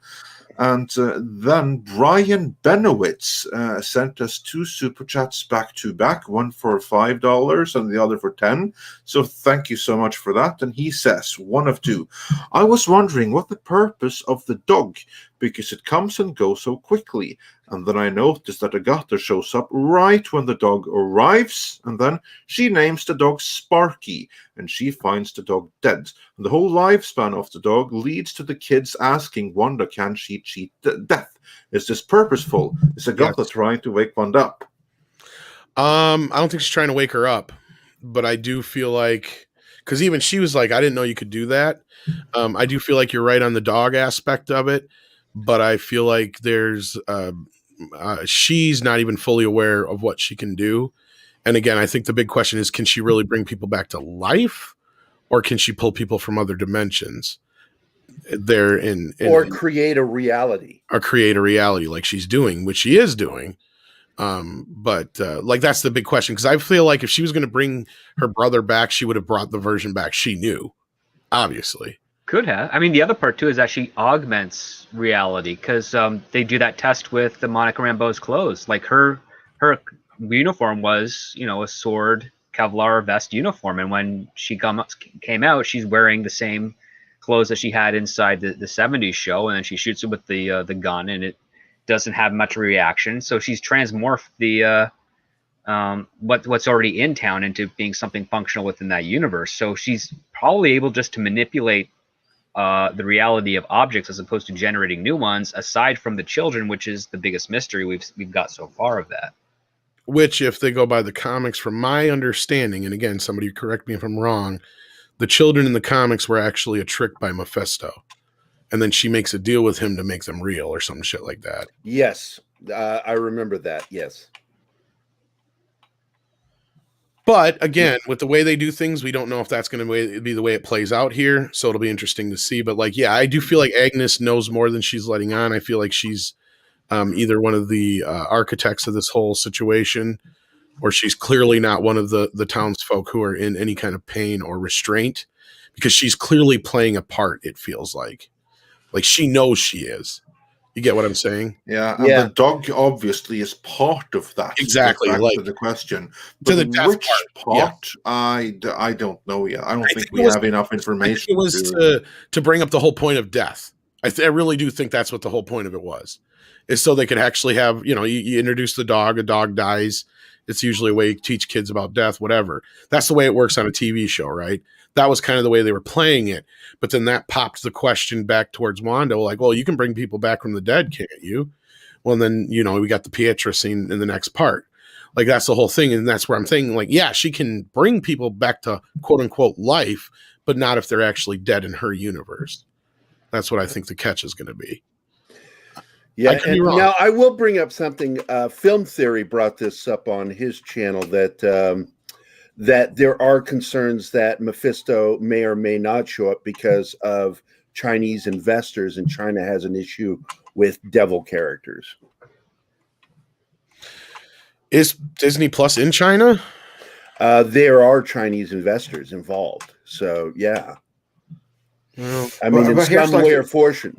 But here's the thing, though, because you can say that there's Chinese investment, but the only thing that the Mephisto thing would mean is that it would limit the market for releasing it in China. However, the Chinese can still financially pay for and increase their soft power over things that aren't to be released in China. So I wouldn't say that necessarily has to rule it out. The Chinese can still fund it and line their coffers with something that Chinese audiences won't ever get to see. Certainly not a legal way. Right. I'm hoping you're right. I'm sure they could also do a different version, like we've seen already with like Iron Man 3, for instance. Right. Yep. They shoot additional scenes just for China. Yeah.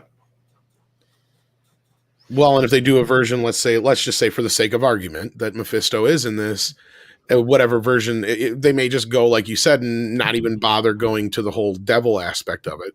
Because there is a story of Mephisto where you could just kind of say, oh, we're just stealing the character idea.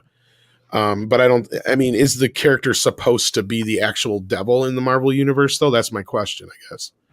Because if that's the case, as long as they just avoid any devil iconography or actually calling them the devil, they can simply cut something like that out, like a line. But as long as the character doesn't look like the standard devil character, I don't think they'll have a problem. Or as long as he doesn't look like a devil character that they will recognize in China. That's what I'm saying. Like, anything where you would actually reference or depict. Like, and you can get away with it and around it in so many different ways. Like, that's the point. It's like, yeah. So it's just like the kiss in fucking Star Wars. Right. Yeah. So there's ways around that, but the Chinese own and rule everything, and get used to it, because that's not getting any better. I don't want to get used to it, Andre. Tough luck. I, for one, love our Chinese overlords if they're listening. Yeah, and we wish them welcome because otherwise we'll be punished. So. Yeah, just pull that Kent Brockman thing and then throw China in over top of the ants. Oh shit. Okay, so here we go. This is a good one to kick off with. We're getting back into some super chats here. Rocky Desert Flower points out that it's too late for no devil symbolism, as the shield symbol is an upside down cross. Sword is a sword. But they could either argue, oh, it's a sword, or Yeah, how do you get away from it looking like a crucifix? It's a sword. exactly. They can just say that. Like, and there's ways they can get around shit real easy, and computer effects real quick. You can change something too if you have to. So there's always that. Yeah. And moving on from there, Sonic Stance says for $5, thank you so much, the old versions won't come back.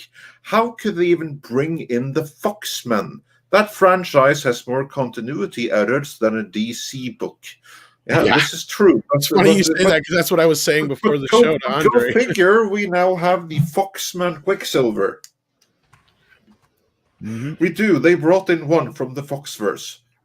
Oh, they can mix and match, and they can make that work. It's just, I hope they just don't bring everybody back, because it's... Well, we talked about that earlier. It's like it would be nice to have them in there just sort of to mix in, but then bring in new characters, you know, and don't just rely on the Fox crew. Yeah, I don't think they're going to rely on them very much, but I do think that they're going to mix. That they're going to mix and match. I absolutely think that sounds very plausible. Well, it's a way of bringing fans. It's all about the fans. That Quicksilver, he's one of the fan favorites, isn't he? So bringing I was just going to him over. That's why I also brought up Hugh Jackman and a few of the others. I do think that's what they'll end up doing. Well, which fan favorites are there that people really responded to? It's obviously Quicksilver. Quicksilver had the music scenes of him super speeding around. Yeah. That's what people really liked, and they have attached themselves to the character. He was the only bit of the last two films that anybody cared for. Yeah. Well, yeah, like he's saving everybody to Annie Lennox. I mean, come on, like it's pretty. That's one of the best scenes ever put to film. I have to say. Yeah. I mean, like that one scene was better than any one scene that Marvel ever put out. Yeah, I agree. And I think that's what they'll do. And again, like I said, that's one of their easiest ways to get out of recasting a lot of some of these bigger characters, because then they can bring back Fassbender and McAvoy. Yeah. I mean, that's not a problem. Yeah, that's what I think too, that if they get those two back, like if you get back Fassbender and get back McAvoy, then you basically brought back the fan favorites right there, because outside of those three, how many other fan favorites are there? I mean, people didn't really bitch about him. They didn't bitch about him, but he was just there. No, like I have a feeling, like I do have a feeling though that they may kind of continue on with a lot of those younger X-Men.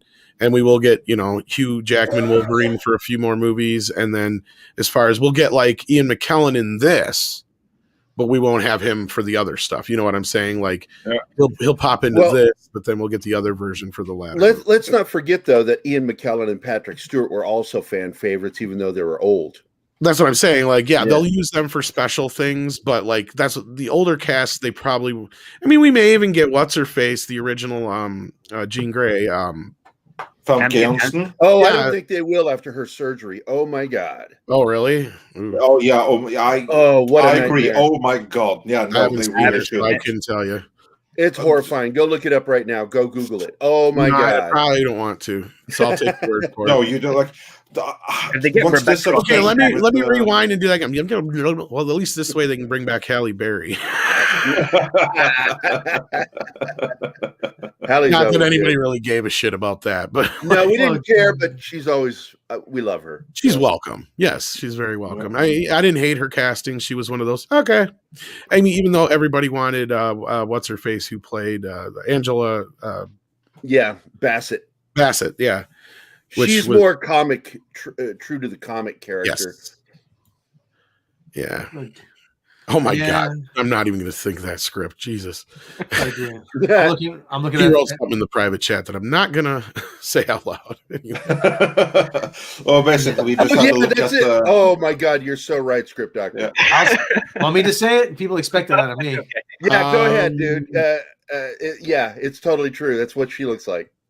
Dum dum da dum dum dum dum dum dum dum dum dum dum dum dum dum. Give you a little hint who she looks like.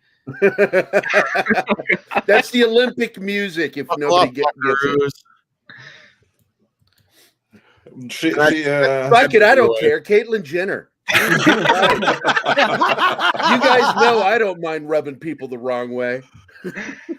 She's brave and stunning, so there you go. Yeah, there you go. That's what Famke Janssen look like right now. Like she and Caitlyn Jenner could be recent sisters. Let's say. Yeah. Now imagine that Caitlyn Jenner as Phoenix. That just makes me. That just seeing Famke Janssen look like that just makes me sad now. I'm like, oh, she could have just grown. She could have just aged gracefully, but no. Amen. Yeah. But what about Elliot Page? What are we going to do about that? I keep saying Elliot Page's quote unquote wife woke up one morning and said, "Wait a minute. If he's identifying as a man, that means I'm married to. I'm straight now. Oh fuck!" Well, I do believe that they are getting divorced. Yeah, they did. They filed for originally back. I'm thinking, Rob, even though you're goofing around, you're probably not wrong. No, you probably are not wrong. No, you're probably more right than you think. I saw a comedian one time. Wasn't me. This wasn't my joke. But I saw a comedian say one time, I don't know why people are against gay marriage, because you know what comes after gay marriage? Gay divorce court. Hell yes. I think how hysterical that'll be. That was Dennis. I think that was Dennis Miller that said that. He said, talk about some great TV watching. Well, we never got it yet, so because it's coming. The divorce rate probably among gay people is probably pretty low. Anyway, because people who actually get to marry for happiness, think about it. As another Carlos Mencia said one time, gay people, you don't realize how good you have it. Don't you wish you could say to your wife or girlfriend, hey, I love to get married, but you know what? Can't. It's the law. It's the law. Yeah, can't marry you. I don't know. That was my kind of. I was half kidding, but half being truthful, though. Benzo. I don't know if they would have Elliot return as Kitty Pryde. Not the fan favorite. Not a fan favorite. People didn't really care much. You even got the road cut, for fuck's sake, out of that whole ordeal. Yeah, so that's very, very easy to get out of that. No now problem. There's a name though. What's her face's Rogue was always kind of a fan favorite in a way. Yeah, but I do believe that she has aged out of it. But yeah, get her back. I mean, like with the white hair and everything, she's like age proof for a few more years. Yeah, and that is a character that even my wife has said, would be a good one to use to kill Captain Marvel. Yeah, I was just going to bring that up, Gary. Yeah, bring her ass back. I read your mind. I would never have loved her more. A fucking men. Marry me, woman. So, do we still have an audience after the Caitlyn Jenner joke? Oh yeah, we do. Our audience love that kind of stuff. Let's see, Anna Paquin is 38, so she's still an okay age. She's not that old. Well, she was pretty young when she started. That was the whole thing. She was 18. Yeah. 17, 18, yeah. Yeah, there you go. So she's not too bad. But anyway, we have a few more super chats to go through. Oilers Workshop says for $4.99. Actress that played X-23 in Logan is 16 now. Hugh will hand it off to her, as this is the way the comics went same time Thor became Jane Foster. And yeah, we actually spoke about this before the show as well, didn't we, Tom? Yeah, before this episode, literally up until this episode of WandaVision, I was under the impression that we would never see a Hugh Jackman back outside of maybe a cameo in Deadpool 3. And I thought for sure, knowing Disney, and I don't blame them on this, like it's kind of a no-win scenario. So what can you do to kind of circumvent this whole thing of recasting Wolverine? You do X-23. And it's a win-win for Disney. They get a big character who's a female. I mean, X-23, doesn't get as much blowback as as characters like Riri Williams and all that kind of thing. I was going to say things like those kind of character swaps. So I was pretty convinced that up until this point, that's probably the route they were going to go. They still could. Yeah, because all of us, pretty much had a good reaction to her. She was a good actress, and that's a good character. And especially if they use that version. Yep. Like if you find a way to integrate that whole thing into, and you actually have, Wolverine in this version and we know where it's going to end up. And then at some point you just kind of bring her in. We already know kind of thing. So you don't have to really give a big explanation. Yeah. Because we know she's the daughter of the real, the clone daughter, or whatever you want to call it. Exactly. Moving on from there, Marshmallow says, doesn't the same apply for Robert Downey Jr. as Iron Man? I'm a little bit unsure of exactly when this super chat was sent. Is it referring to like keeping Marvel on life support because he'll bring in a draw? Or something with contract or being required to be used. I don't know exactly what super chat was referred to. So Marshmallow, feel free to clarify in the comments. What was Marshmallow saying again? What he was saying was, doesn't the same apply for Robert Downey Jr. as Iron Man? But the same as what, I'm a little bit unsure of because I don't know exactly Probably when it was sent. Maybe. Anyway, feel free to. We'll clarify. Yeah, feel free to clarify in the comments, and we'll grab it from there, or in the chat rather. And meanwhile, while we wait for that clarification, Hugh Jackman being the longest running actor playing Wolverine. Yeah, we talked about that earlier. He's held it for 20 years. Robert Downey Jr. He's only been doing it for just over 10 though. Yeah, no, exactly, because Iron Man came out in 2008, while X-Men was. RDJ do? Because RDJ did almost as neck and neck with appearances as the appearance-wise, yes, yeah, that it does. But so yeah, Hugh Jackman was Wolverine 8 years before Robert Downey Jr. was Iron Man. 80 years. Yeah. He said 8, but yeah, it sounded like 80. That happens when he 8. does.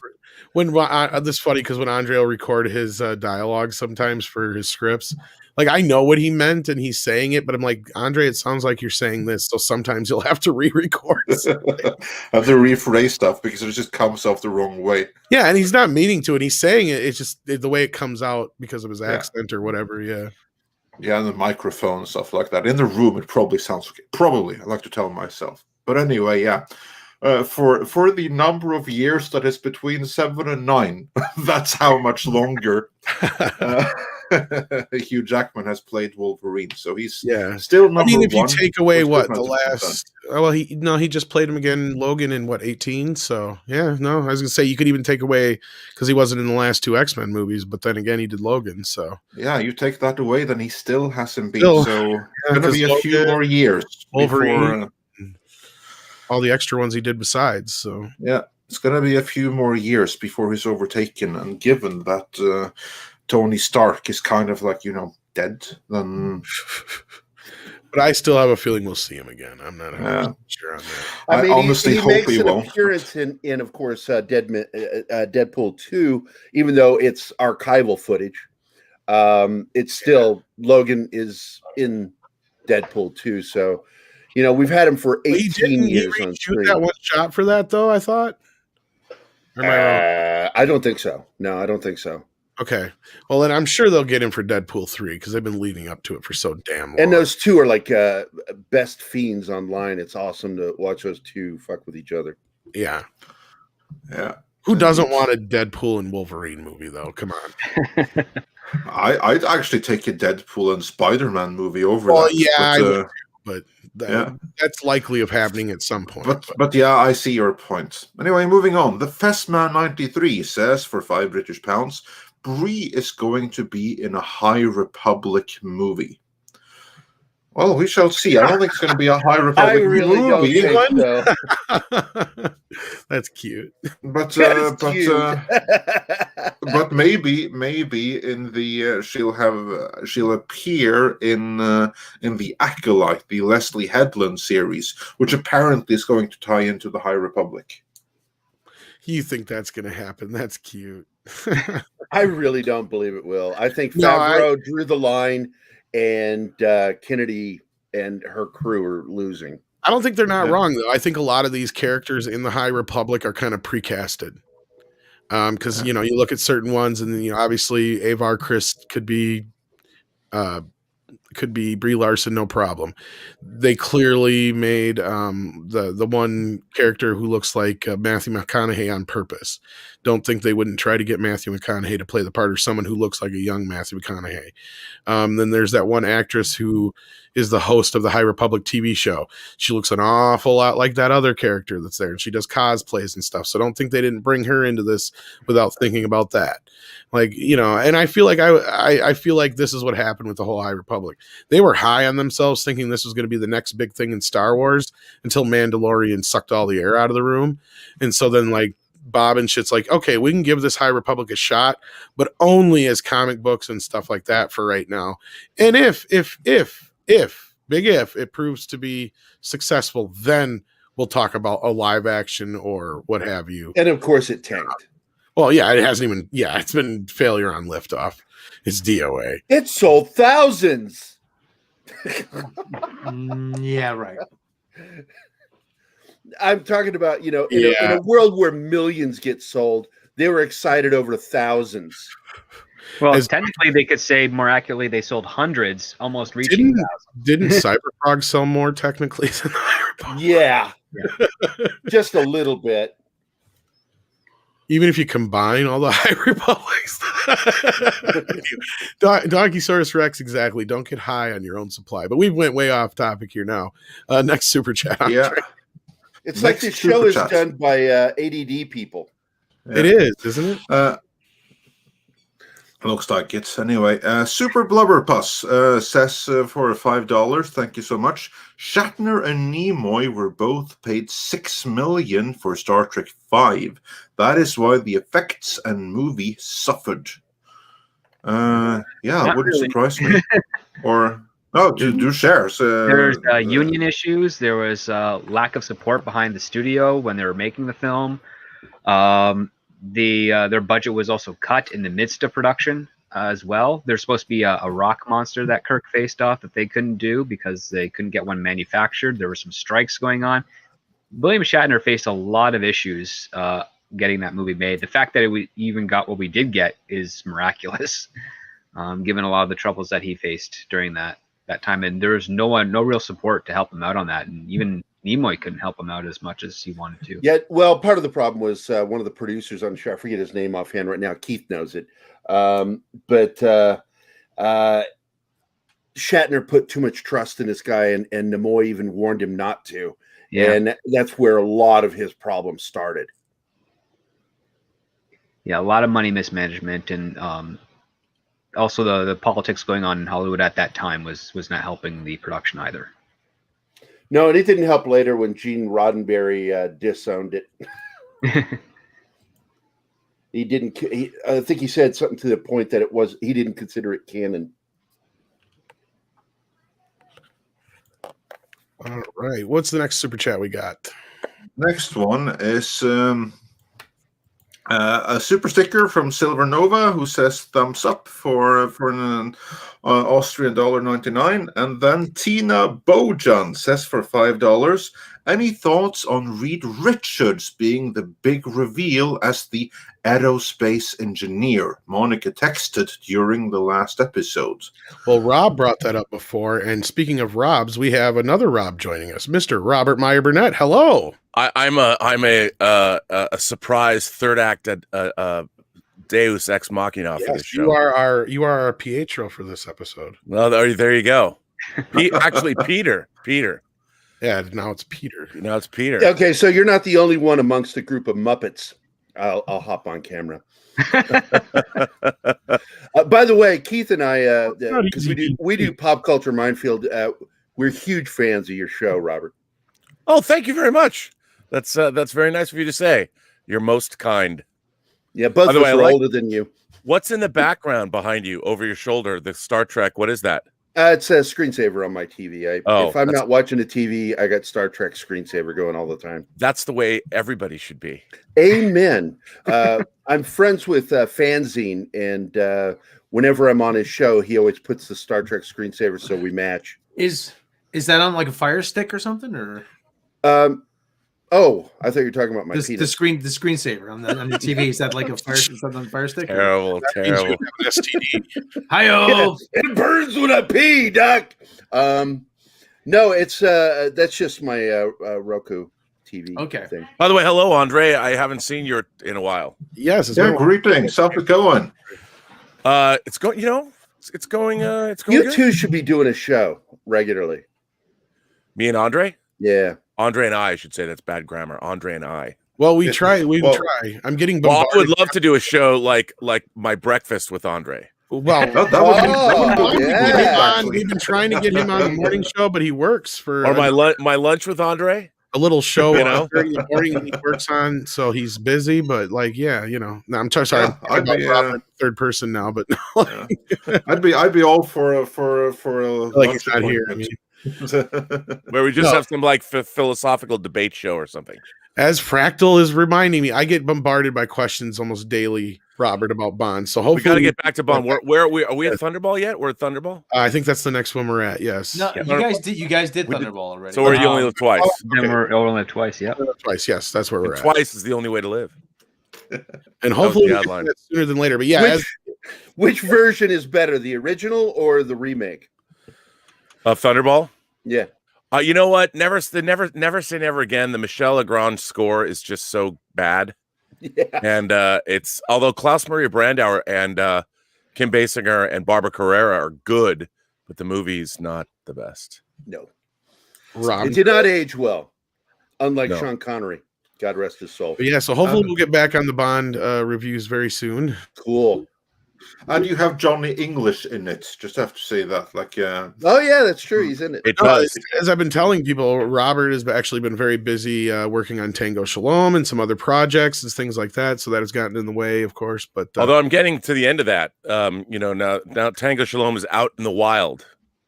We won awards in Montreal this week. That's right. Oh, congratulations! Wow. We won Best Comedy and Best Actor. It's awesome. So yeah, it's not like we're not trying, guys. It's not like Robert and I have been like not talking or anything like that. As you can see, he's here. It's just well, I apologize. No. I get bombarded constantly. You had no idea. They love the Bond reviews, man. I love listening to your opinion because for somebody, you know, I have to say one of the fun things about YouTube is watching. I like watching reaction videos. I think I don't know if I said it on the stream before, but there's nothing like watching teenage girls seeing The Exorcist for the first time. Right. Because there's a scene in The Exorcist that they all like. I want to go in and make a reaction of this one particular scene in The Exorcist, if you know the film. and it's a scene where it stops everybody cold, especially, you know, because we don't have transgressive moments in cinema like that anymore. I mean, everybody's so used to real violence is so flippant nowadays. But when you see something that's profoundly disturbing, especially if you're a girl, because of The Exorcist, the scene in question, to watch them freak out. But I like to, you know, there was a friend of mine sent me a reaction video. Some girl watched Raiders of the Lost Ark for the first time. And you forget, as imagination connoisseurs, our whole lives, we've already seen all of this stuff. And there's a whole new generation of people that are coming up and they've never seen these things before. And when they watch Close Encounters or they watch Raiders or they watch Alien for the first time, these things that are cornerstone foundational films for all of us, to watch that they still have power for a younger generation that's never seen them before, a jaded, social media drenched generation of people, to watch them respond favorably to these great foundational films or pieces of media is actually very inspiring. And you realize that great film transcends the time in which it was made up to a point. Yeah, I think, as you proved, Tom, that the Bond films can be dated. You know, going back and watching Dr. No, I think Dr. No has fallen off the precipice of being able to not seem like an old movie. Right. Yeah. And one of the funny things. Oh, I'm sorry. No, I was just going to say, some of the people who've actually been asking about it, I think part of the reason they're so antsy is there is a portion of people who I've discovered now that are following along. They've never seen them either. So Right. so like as you were saying, that's a great point, because I think that's why they're like, I want to keep going, so like that's a good thing, and that's exactly going to the point you were just saying. But as you were saying, Gary, Well, because I raised my daughter by myself, and so she got a really good education. Yeah. When it comes to film and such, and she's my favorite critic to listen to when she's talking about something. And Star Trek, she loves the movies, but I couldn't get her to watch the TV shows. She just was like, "Oh, I'm not interested in this." Original TOS, couldn't get her to watch classic Star Trek, but she loved Spock and Kirk. She's aware of Spock and Kirk, loves Spock and Kirk, but not the TV version, the movie versions. You haven't been able to entice her to go back and watch? Not yet. I mean, she's 21 this year, and so I'm hoping eventually I can get her to watch. She grew up with Hollywood people around her all the time too. William Sanderson from Blade Runner is like an uncle to her. Dale Dye is like her grandfather. Really? Because I work in film and stuff and comics, and so she's been around celebrities her whole life. Robert, Gerry Kissel Kissel's his last name. May have heard of him. He works. Yes, I have. Yes, I worked for ID Code Word Geronimo. I worked on Iron Sky. Yeah.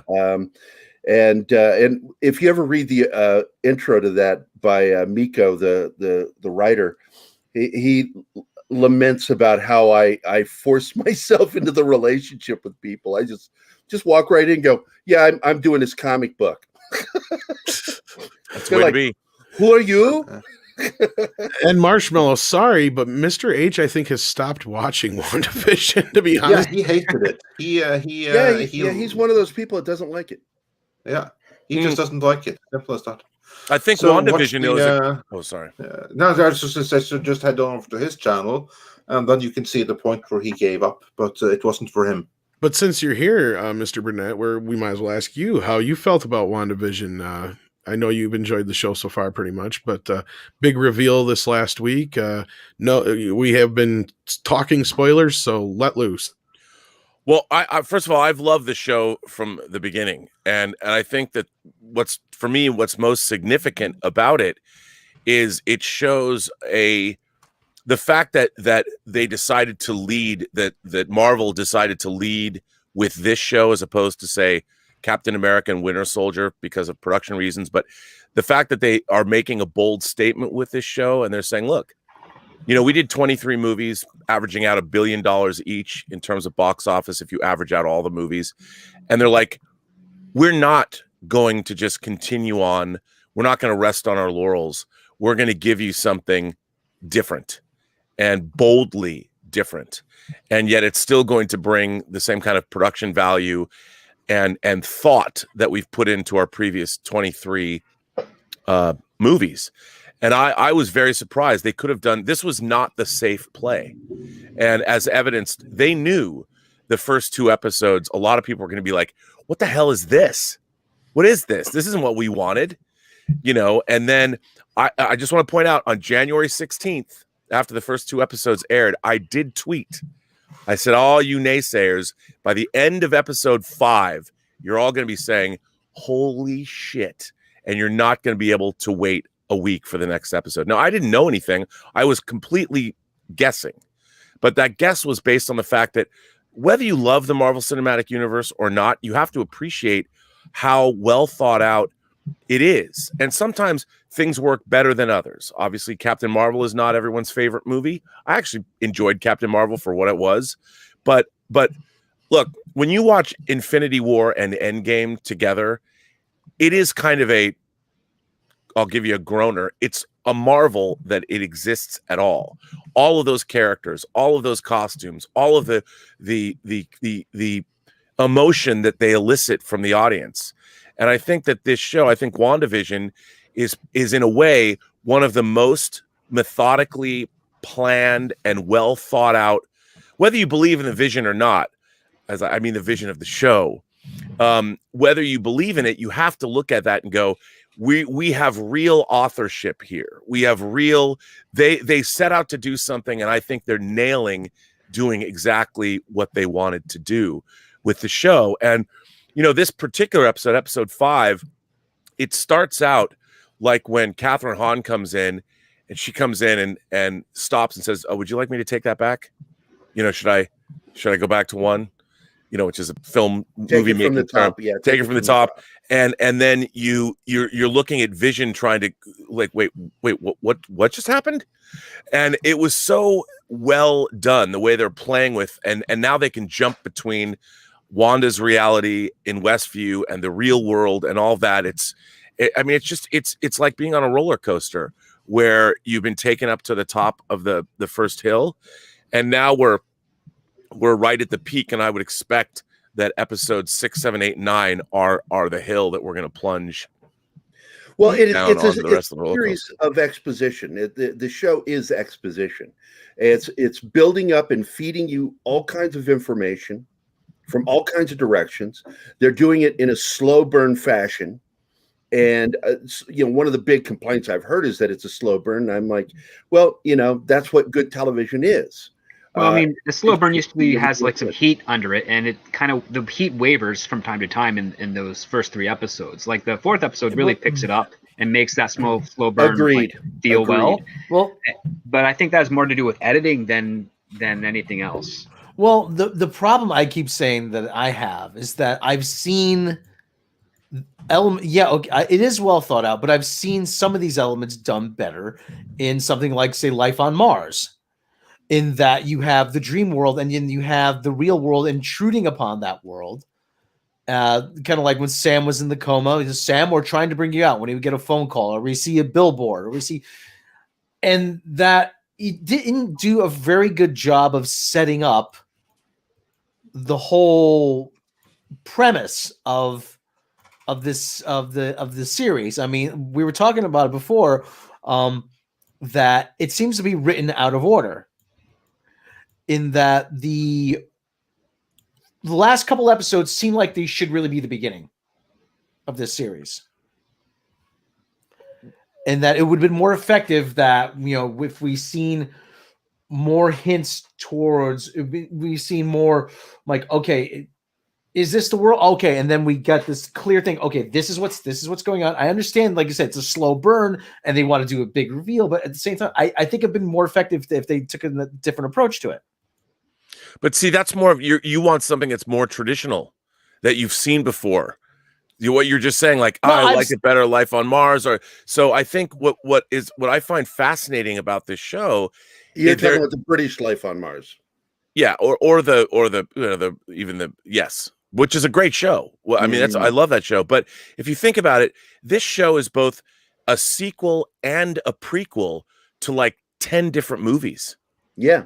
And there's what's amazing about it is, like, a show like Life on Mars only had to deal with itself, but this is dealing with material going all the way back to Age of Ultron, and even before that, because you've got characters from Ant-Man and Thor: The Dark World and Thor, and not only that, we never even saw what it was like for people to be reconstituted after the snapping, after the end of Endgame. This is also a prequel to Spider-Man Far From Home, in that where J. Jonah Jameson's appearance had to have been a direct result of whatever's going on this show. Then you've got a Captain Marvel, a character that we last saw as a little girl is now grown up, and she's part of the Marvel universe. I mean, there's so many plates in the air, and if I suspect that ultimately this show is going to end badly. I don't mean badly like it's going to be a bad ending. Yeah, it's just not going to be a happy ending. It's not going to be a happy ending, because ultimately you're dealing with unbelievable grief, and I think that the way that they've slowly been, because it's not, they've never done a psychological character. You're taking basically Wanda Maximoff, who is a minor character. This is her. She didn't get a Doctor Strange origin movie or an Ant-Man origin movie. This is really Wanda Maximoff's origin movie. Yeah, because she doesn't have a nickname yet. No, she doesn't know. Yep, no, and I think that while Rob, I totally understand what you're saying, but I think that what this show has been doing, and then the end of this episode was a full-on like pop culture meltdown of proportions we've never seen before. But it was also an announcement of like, oh, you think that and what I love about all of this is it's all taken from Marvel Comics. Every cue that they've done, they look into, whether it's the Vision Scarlet Witch miniseries from the 80s, they've taken all this stuff because Kevin Feige knows there's no one else in Hollywood who could ever have gotten away with doing the whole Marvel Cinematic Universe the way it is, or this show. Can you imagine the suits at, say, Warner Brothers, like Toby Emmerich? They would never have let this happen. Oh God, no. And this is Kevin Feige being let off. There's no reins. He's completely unfettered by any kind of studio oversight. And what's so awesome about it is, and I said this on my show the other day, the screenwriter William Goldman wrote in his famous book, Adventures in the Screen Trade, that in Hollywood, famously, nobody knows anything. Yep. And I would change that adage. Nobody does know anything except Kevin Feige. He's the only. He is such a rare breed. He really knows. is. I mean, he's a guy. I've said it a million times before. He worked on 13 Marvel films before starting the MCU. Ghost Rider, Elektra, the X-Men movies, Spider-Man movies. He saw what worked, what didn't work. You know, and he's a total imagination connoisseur from way back. He worked for Richard Donner, and you know, he was on the sets of the X-Men movies, and he knows exactly. He's like, you know, if we're adapting Marvel Comics, then let's look to Marvel Comics that they've already told these great stories. All we have to do is figure out we have decades of awesome stories that we can look at and go, he's not afraid. He doesn't have to be like, well, I didn't come up with the idea of Winter Soldier, so we're not going to use it. He's like, no, Ed Brubaker's run on Winter Soldier, we're not going to adapt it exactly, but there's enough there that we're going to bring back Bucky, and we're going to do that. We're going to do the Winter Soldier because it's good. It's already there. And then Kevin Feige's like, I'm not going to go find some A-list director. I'm going to go make these directors A-list. I like your episode of Community. Or James Gunn, you made 2 movies. I loved Slither. I loved Super. They're $3 million films. I want you to come direct my $150 million franchise film, and I want your crazy sensibility to be in it. He already believed the Guardians of the Galaxy could work. Do you remember when that movie, that first trailer's coming out, people are like, what the hell is this? Well, you know who knew? Kevin Feige knew. And that's what I think is pretty exciting. We finally have a franchise and a franchise leader who knows what's up. And I wish that Star Trek and Doctor Who and Star Wars and all of these people or all these franchises had somebody. And by the way, I'm not saying that everything that he does is perfect, but the balls that he's not just juggling 3 balls with WandaVision, he's juggling 50 balls. And he's basically put his entire franchise, this is now the next thing. And it's expected to honor 23 movies and all the characters and plot lines. And it's insane. It's insane. I think, Rob, by the time we get to the end of the show, you're going to be like, all right, he won me. You just more eloquently said what I said before with exposition, because that's what this series is. Yeah, well, I remember reading the Vision and Scarlet Witch miniseries from the 80s, and strangely enough, I was out after 4 issues. Like, I've seen enough. Just I didn't want to see the Vision cutting the grass and mowing the lawn. Just the idea of them in enjoying domestic tranquility. That was an attempt early on for meta humor, you know, and. But it's true. The show, and Feige is sort of like, he sort of reminds me of Bruce Lee and how Bruce Lee took the best of other things and created Jeet Kune Do. Feige was trained under Avi Arad and Donner, and took all these lessons from them and removed being a complete asshole from it. He surgically removed Avi Arad from his influence. That's yeah. Which is why Avi Arad hates it.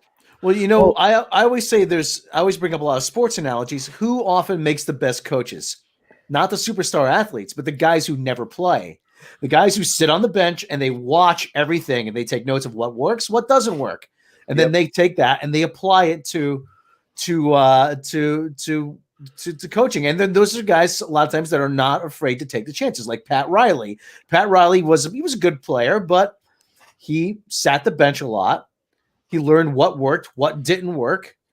And then when the Lakers needed a coach, he stepped up. I'll do it. Okay, I'll do it. Yeah. No, and that's Well, no, I would say and that that's I was just going to say that's kind of a good analogy as to how I think Kevin Feige works. And I got to disagree a little bit with Annabelle here on this. Yeah, he got lucky to a point, but also no, because not all the Marvel movies are safe and by the numbers.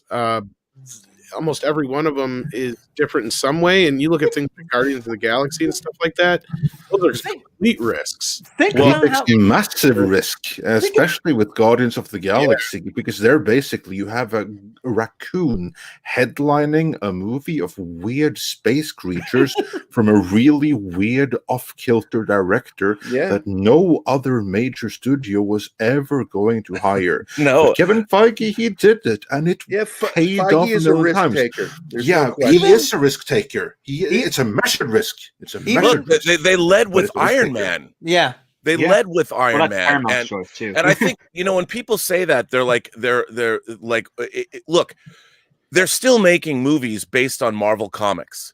What kind of risks would you have them take? Are they supposed to be R-rated films that have explicit sex in them? no, I mean, Demon what- and Bottle would have been a good risk that they People- weren't allowed to take. Yeah, I mean, what's interesting to me is the Marvel universe is what it is, and what they're trying to do is build a populist entertainment that's 4-quadrant, meaning families you can watch it if you're a kid, Mhm. you can watch it if you're a teenager, you can watch it if you're a young adult or a parent, and they're creating grand pop entertainment for everybody, for the masses, and the fact that people are still coming back.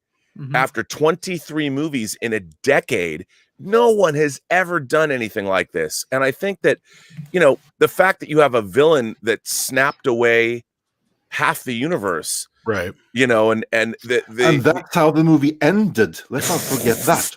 What an ending. You're right.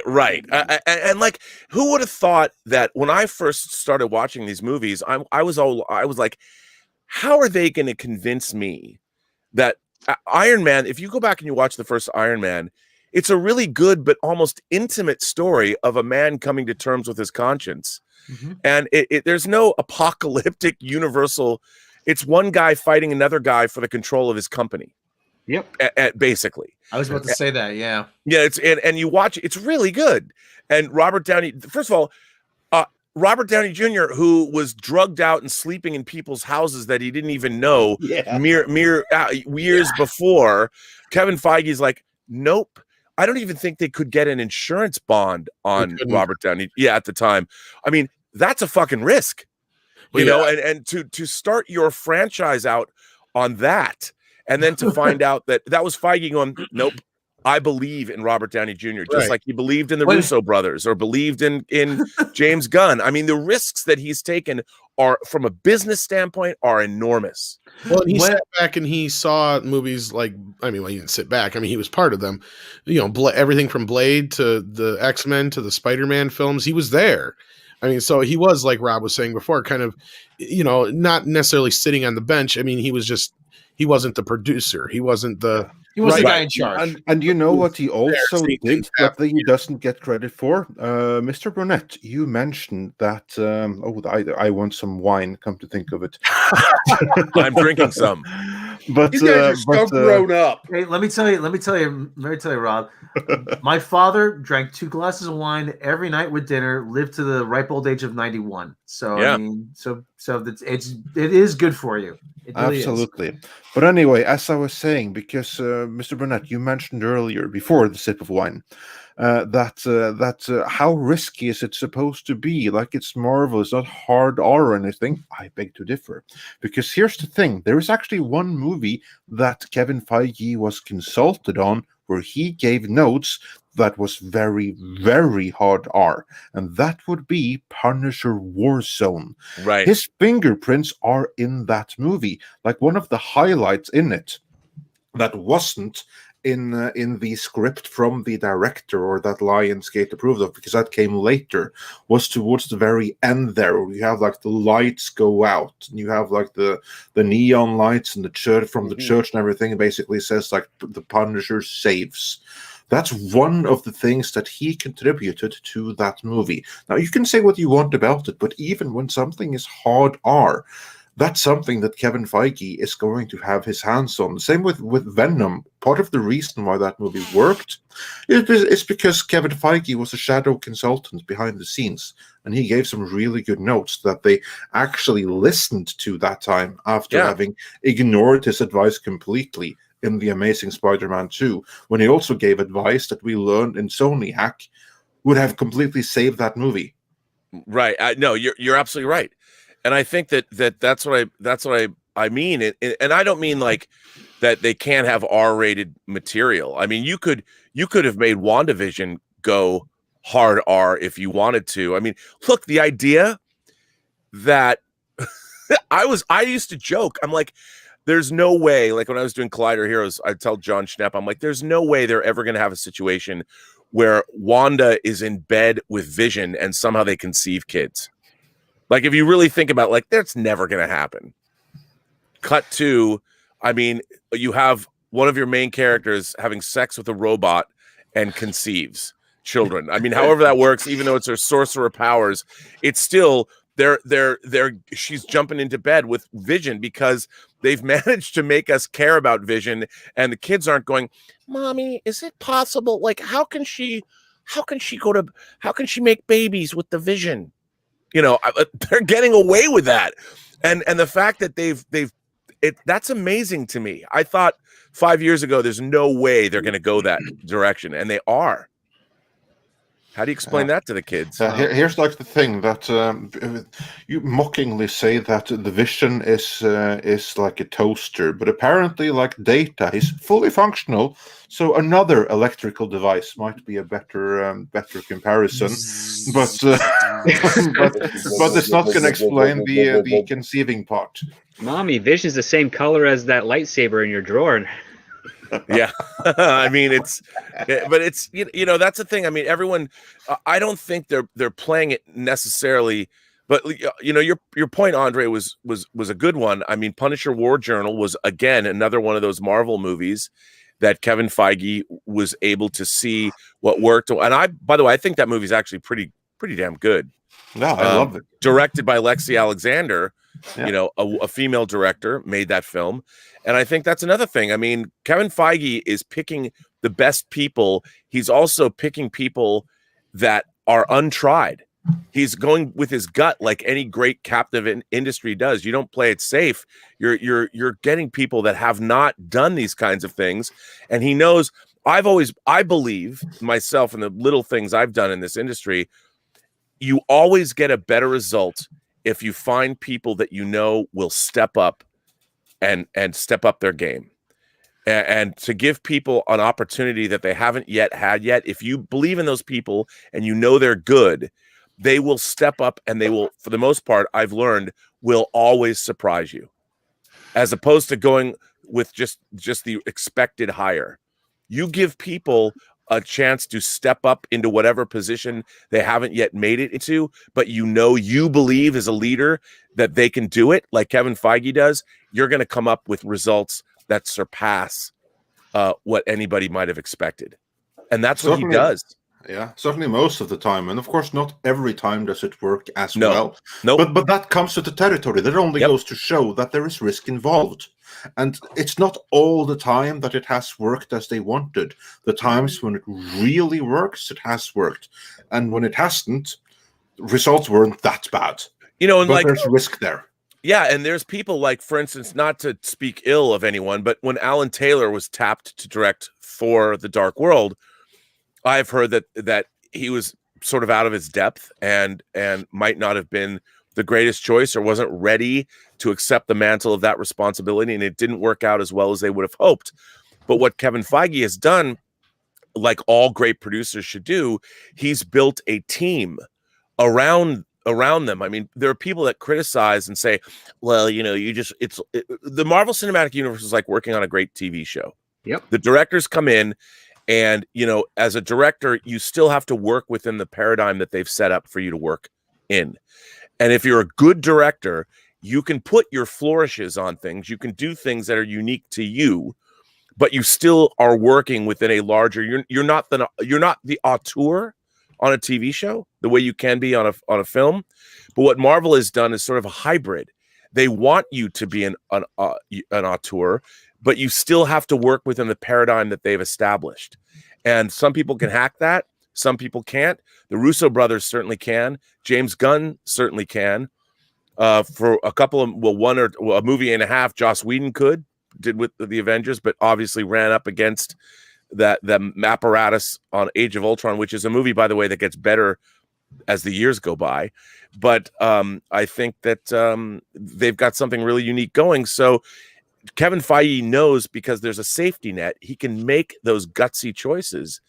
And if they don't work out as well as he would have hoped, there's a net to catch the films. But that net had to be created. That net wasn't always there. Nope, you're absolutely right. There is the risk. And you even see, like, in the first few movies, there were, like, it wasn't perfection. It was like some hit and miss there.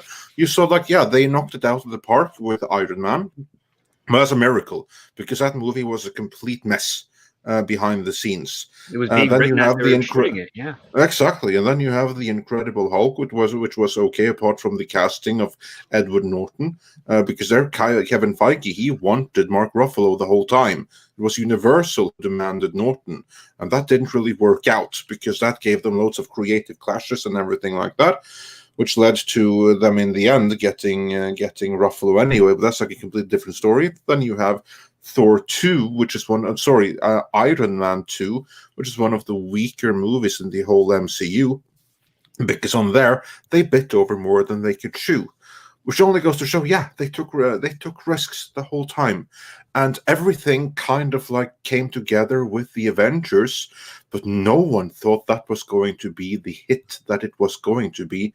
Before it came out, it completely rocked the industry to its core, and no one saw that coming, because that is how long it took for the strategy and everything to pay off.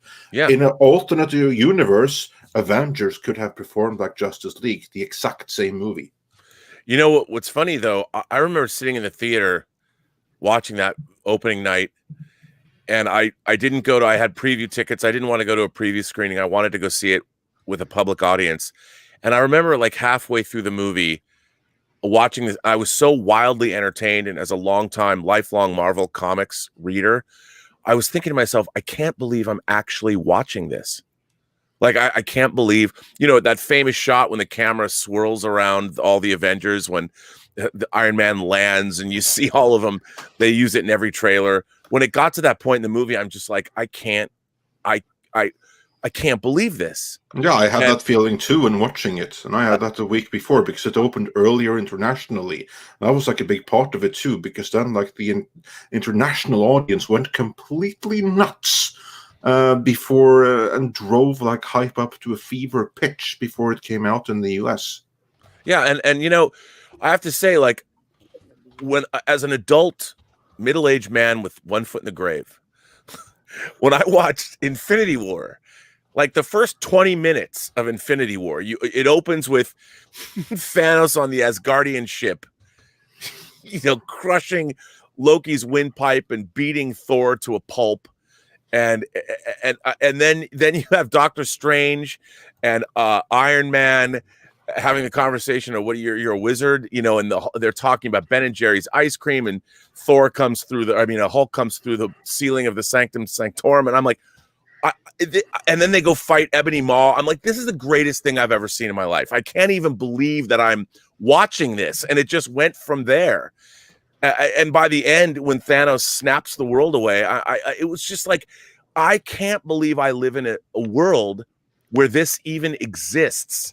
And it was the culmination of certain choices that were better than others, but it worked. The whole thing worked. Well, we've been sort of in a nerd spring since 2008.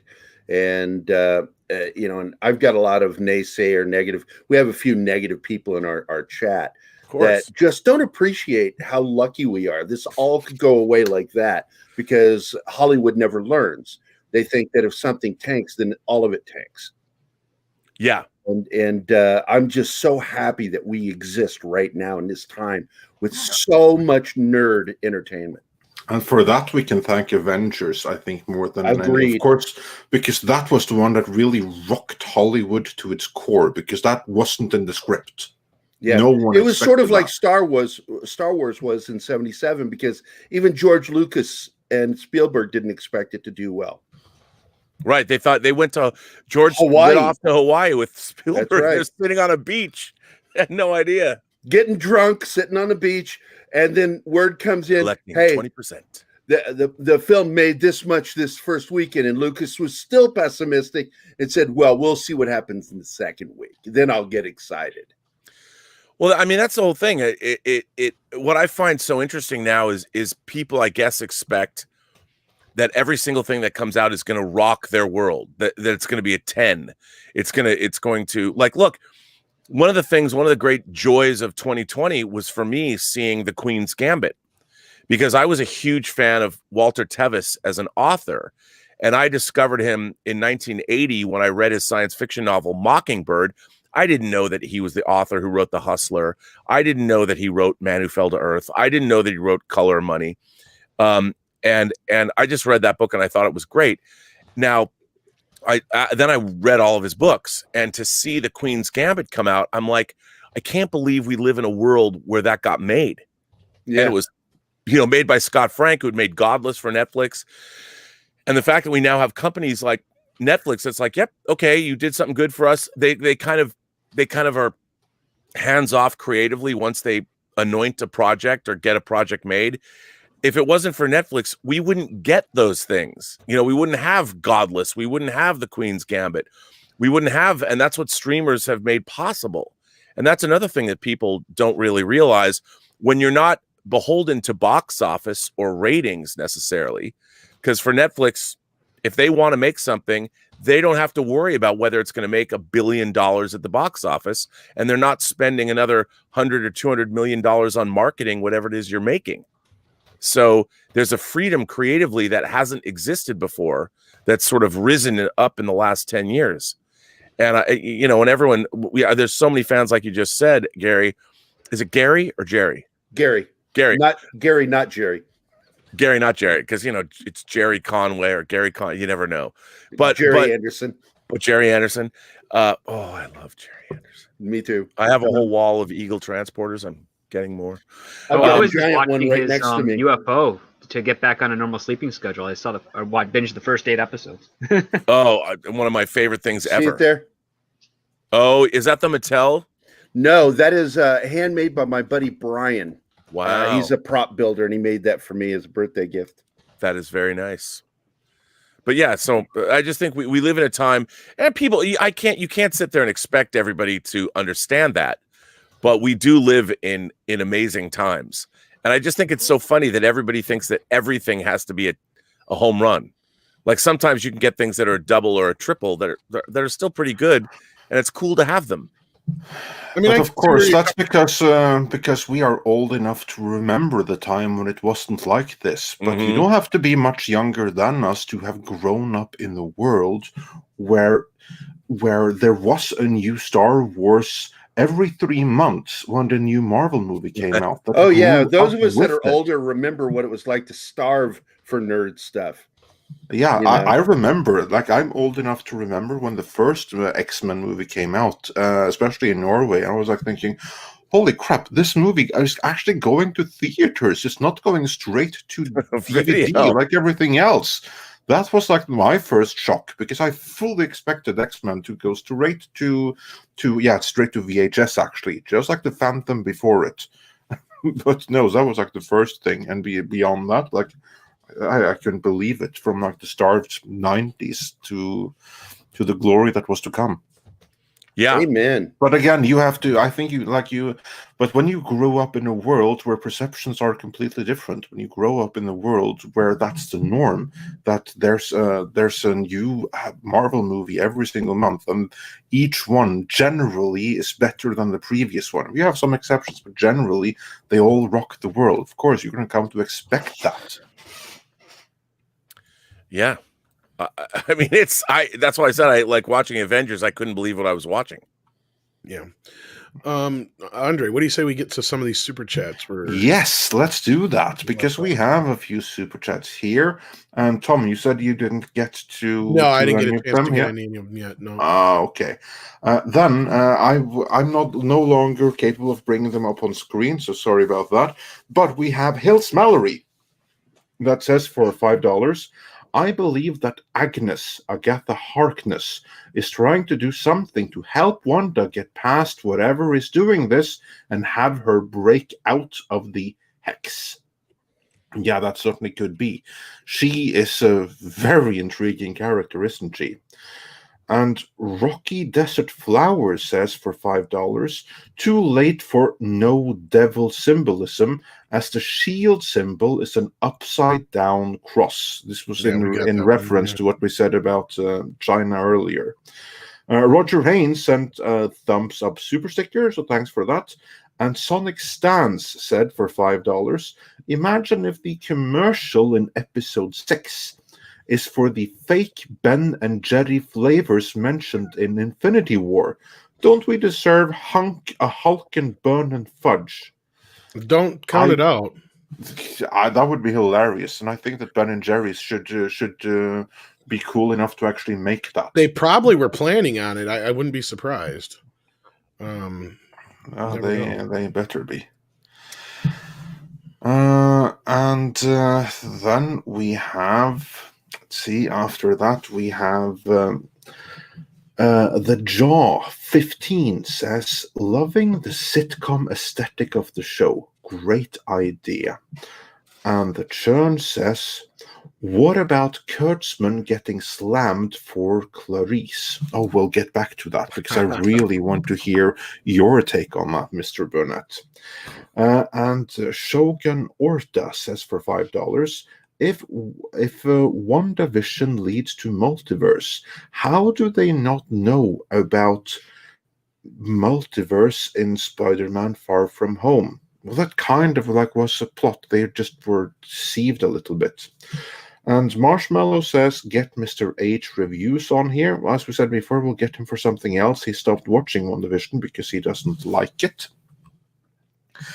And then I just have to refresh one more time to get caught up beyond that. No, actually, with that, I'm looking at one more time. Yes, exactly. We have, and then we have Mr. Tickletrunk, who says for $10 Canadian, Robert Meyer Burnett is totally right about Feige. Guardians of the Galaxy was Marvel so secure they said, come at me, DC. And Howard the Duck was them pulling it out and wiggling it at DC, saying, I can do anything. But you know what's really funny? If they went back, and I wouldn't put this past them, if they went back to Steve Gerber's original Howard the Duck comics and adapted them, that would be a great show. As a matter of fact, you could do a more relevant Howard the Duck.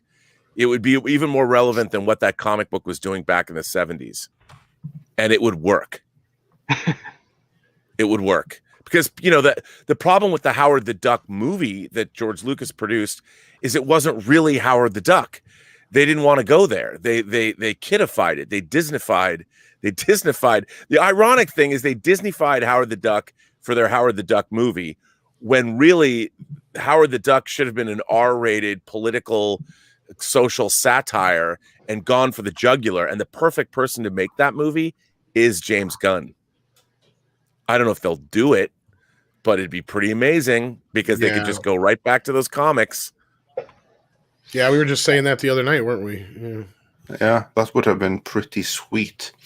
But Mr. Burnett, as was mentioned in one super chat here, I trust that you got Entertainment Weekly sharing their review of the first 3 episodes of Clarice, in which they had very little nice to say about the show, and they had even less nice things to say about Alex Kurtzman, who they basically called a hack. They requested some kind of rule that one person not be allowed to destroy more than 4 franchises in a decade. That was pretty savage. I thought that Who the didn't industry, have a apart spit from take us, over that? Come on. so how much did you have to bribe Entertainment Weekly, Robert, for that to happen? Oh, and I have to say that I did not write that article. You know, people are like, did you write this? No, I mean, I really, here's the thing. I love the Thomas Harris books. I read Red Dragon when it first came out because back in the early 80s, I think it was released in 82. Thomas Harris had written one novel. He wrote Black Sunday that was adapted by John Frankenheimer in a movie by a Paramount film in the 70s, which I always liked. I remember that. Yeah, I remember that as a kid. Yeah, he did that, and it's really good. By the way, it's still really good. I own it. Terrorists want to blow up a blimp over the Super Bowl. It's very. If you want to watch a great Super Bowl weekend movie, watch the original Black Sunday, not the Mario Bava version, but the John Frankenheimer version. I think that what's depressing is we have Red Dragon, or we have Manhunter, we have Silence of the Lambs, we have Hannibal, we have Red Dragon, we even have Hannibal Rising, but most especially we have Brian Fuller's Hannibal, which is where he took all of that mythology and sort of turned it on its ear, turned it into its own, Hieronymus Bosch landscape of horror. I think Hannibal's one of the most, it's the high watermark of horror on television. And when you have that, if you're going to do another series, that's your benchmark. I mean, that's what you must aspire to. And to turn it in, when I read that pilot script, I'm like, the first 15 pages of that pilot were Clarice Starling talking to her therapist, and it was coming in and out of flashbacks and I'm like, this is the most milquetoast, pablum, unimaginative, boring, by the numbers stuff that I'd ever read. And I'm like, this is so disappointing. And to know that Brian Fuller was unable to adapt Silence of the Lambs and to use Clarice Starling, and he was trying to get that done, and then they turn around and Alex Kurtzman, who weaseled his way into becoming the co-creator of Discovery, and Brian Fuller leaves and then does this. To me, it was like, I couldn't help, if I was Brian Fuller, but take it personally. And then it was just, it's not, I don't know, I haven't seen the show, but the script was just bad.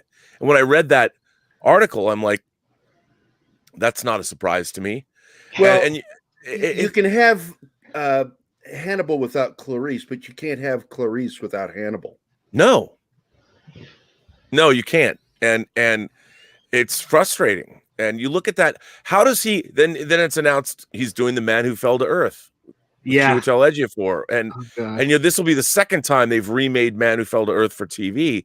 And it's like, really? Which, by the way, is a Walter Tevis novel, the same guy who wrote The Queen's Gambit and that wrote The Hustler and that wrote Color of Money. And it's like, where has he shown this kind of how is he getting these jobs? I think Jenny Lumet. Yeah, maybe. Well, she's helped him with Star Trek. She's helped him with Clarice, and now these are the three projects I'm quite intimately aware of that those two have been working together on, that have been picked up with not the same standards as other shows. Yeah, well, I worked for Josh Becker. He was a director writer on Hercules and Xena, and he was Kurtzman's boss. And he's told me several times that Kurtzman's just one of those guys that is there when somebody else gets fired and fails upward. He's not very good at what he does. Well, I think, what I find, we now live in a world where we're getting such great television. There's whether you're looking at Better Call Saul and Breaking Bad or something like Queen's Gambit, whether even The Crown, we're living in a golden age of television where the level of intellect and the level of production ability is very high. Even something like The Expanse, while season 5 was I don't think it's as good as it should have been, still that show is incredibly well produced. They get a lot of bang for their buck, the way they can redress sets, and The Expanse, literally the expanse of that show from its locations. They did some incredible location photography work in this last season, but it's really well done. it's amazing to me that we're getting mediocre TV repeatedly from certain creators when the bar has been raised so high across the board. And I'm like, who's paying for that? Like, why are you? And the Stand too. I looked at the Stand. I'm like, how do you allow these things to slip through the cracks? And CBS, the Stand, Twilight Zone, Star Trek, like, who is there putting out some of the most mediocre genre entertainment we've ever seen? How is this happening? It's also in the choices of who they have writing on these shows too. It's like you've got such great talent that are great at horror and great at science fiction, and yet they don't hire people that specialize in these genres to work on these shows, and so the shows are mediocre. Hey guys, I've got a split. I'm getting ready to do Yeti Cast, and Mr. Burnett, from my partner, he loves you. We sent you a private message on Twitter. Oh, okay. Please chat with us. We'd love to have you on our show. Andre, Tom, Script Doctor, Rob, love you guys. I'm gonna get out of here. Take care. Great to stream with you, sir. It was very great meeting and streaming with you, sir. Bye, everybody. Take care. See y'all next time. And yeah, Paulo, you didn't miss shit. The Stand is horrible. Just watch the old miniseries. You're better off. I gotta ask Script. What do you attribute this to? Desperation. Because one of the things that's been going on, at least in my neck of the woods of high Hollywood experience, is that people have been clamoring for content for their streaming services. Right. And it's all about meeting certain dates of expectations based on investor parameters. And I just think that with Paramount and Viacom CBS, they were like, we started making this infrastructure, but we forgot the key part, which is what to put on it. And I think they, out of desperation, they just grabbed whoever could manage the most stuff, who has a reputation for managing a bunch of things and getting content out there. And for some reason, Alex Kurtzman fell into that pool of options, and it just boggles my mind. I can't. I think it has to do with the fact that he's partners and possibly best friends with a legacy in Hollywood, which is Jenny Lumet. Her father was a prolific director and very good at what he did, but Jenny, sadly, not so much, at least not when she's with Kurtzman. Yeah, I mean, if you think about what Alex Kurtzman's doing between the Star Trek empire that he's built, with Man Who Fell to Earth, with Clarice, like, Vince Gilligan isn't out there making 10 different shows. He's concentrating on Better Call Saul. Yeah. And Matthew Weiner, when he was doing Mad Men and they were getting all the accolades, he was making Mad Men. He wasn't out there, The Marvelous Mrs. Maisel, which, again, another show that I think is beautifully produced and really well done. The show creators, it was Amy Palladino. She's not out there doing 10 different shows.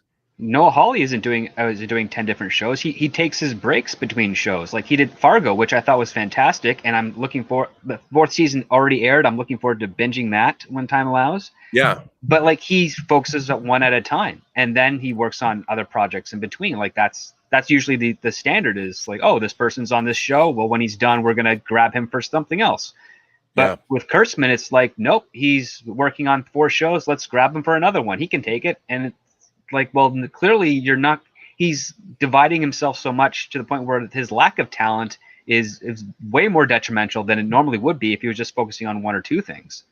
Well, that's the thing. And I the people that are putting up the money for these shows, like if I was an investor, if I was I would not want my showrunner to be working on 6 different shows at the same time. I'm like, look, man, I need you to focus your efforts. I understand it's a business and you're trying to build your empire. But what I'm getting now is a bunch of mediocre shows that are, I did a show yesterday. I did a stream where I read an article from a guy from Disney that was talking about how do you build an effective franchise.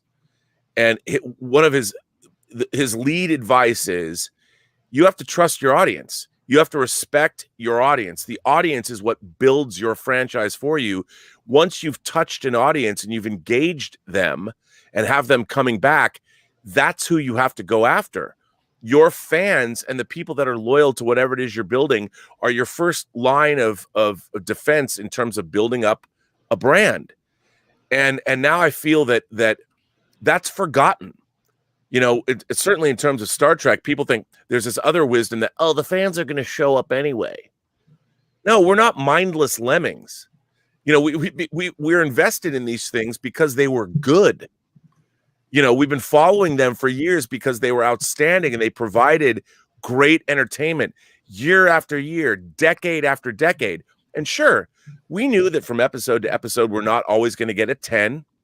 But for the most part, when you get a 6 to a 9 as your baseline, you keep coming back, and you know you're going to get a few 10s every year. And now it's such a weird thing that well, we don't have to serve these people anymore. Well, your fans are the most discerning of the viewers that you have.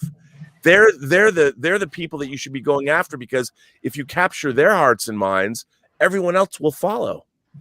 Oh, yeah, but I think that has to do with the fact that it's being measured by the lowest bar as opposed to the highest, which is something I was told my first day into LA is like, you cannot compare yourself to the one who sucks beneath you, because nobody is comparing yourself to that person. They're always comparing you to who they can get that's better than you. And the thing that I'm finding is that it's about the brand recognition, and they're trying to rely on that so much that they don't care about the quality. And then if you do come to something new, that's maybe original, that might have the potential to build a franchise. There's so much fear because that's work to build that up. You're trying to create a brand new foundation of fans that will share your work and make it profitable and lucrative. And that's really, really hard to do. And in Hollywood, it's always safer to say no than yes. And if you get that yes, like it used to just be, all you needed was one person that said yes, and you can get your thing going. Now it's 5. You need 5 people because they are so terrified because everybody could lose their job the next day. And not everyone has the benefit to fail upwards like an Alex Kurtzman, and they know it. And it just boggles my mind because they want to say, oh, well, we want something fresh and new. And then you give them something fresh and new, and they say, okay, well, let's make it more like this because then we know it sells. And so you try to reconcile it, and it's all part of playing the game. And they're afraid of trailblazers. Well, the bigger players are afraid of trailblazers. The little guys are happy if they can find the money for it because they know it'll build up something great. But it's all about, again, finding that money. And a lot of that money is funneled away to some of the bigger studios. And it puts a lot of people in those weird positions where, I mean, you can come up with a remake of The Man Who Fell to Earth, and you can do it really, really well. But it's all about prioritizing what direction of that story do you want to start from, and how do you want to take it, and how do you want to make it work that someone who never heard of the property before would be interested in. And usually you have to find someone with experience in that genre and understanding, and you have 2 writers who clearly don't have any experience in that running the show. And it also comes back to the point where you're remarking how, like, Alex Kurtzman's got 6 to 12 things possibly going on at once. That's good for a guy who's head of a production company, but you don't give that person also the show running job at all. Like, you hire a showrunner under that production company to do it. And this actually is very telling to Alex Kurtzman, where if he's not confident in the people he hires to run the shows that he's co-financing through Secret Hideout, and he has to do it himself, or at least he feels he has to do it himself, then clearly he's well aware of the lack of quality of people coming to his doorstep looking for work, or who he's seeking out and who's willing to say yes. So that's to be very telling of the larger studios that are investing in him. And I don't understand how they're turning a blind eye to that.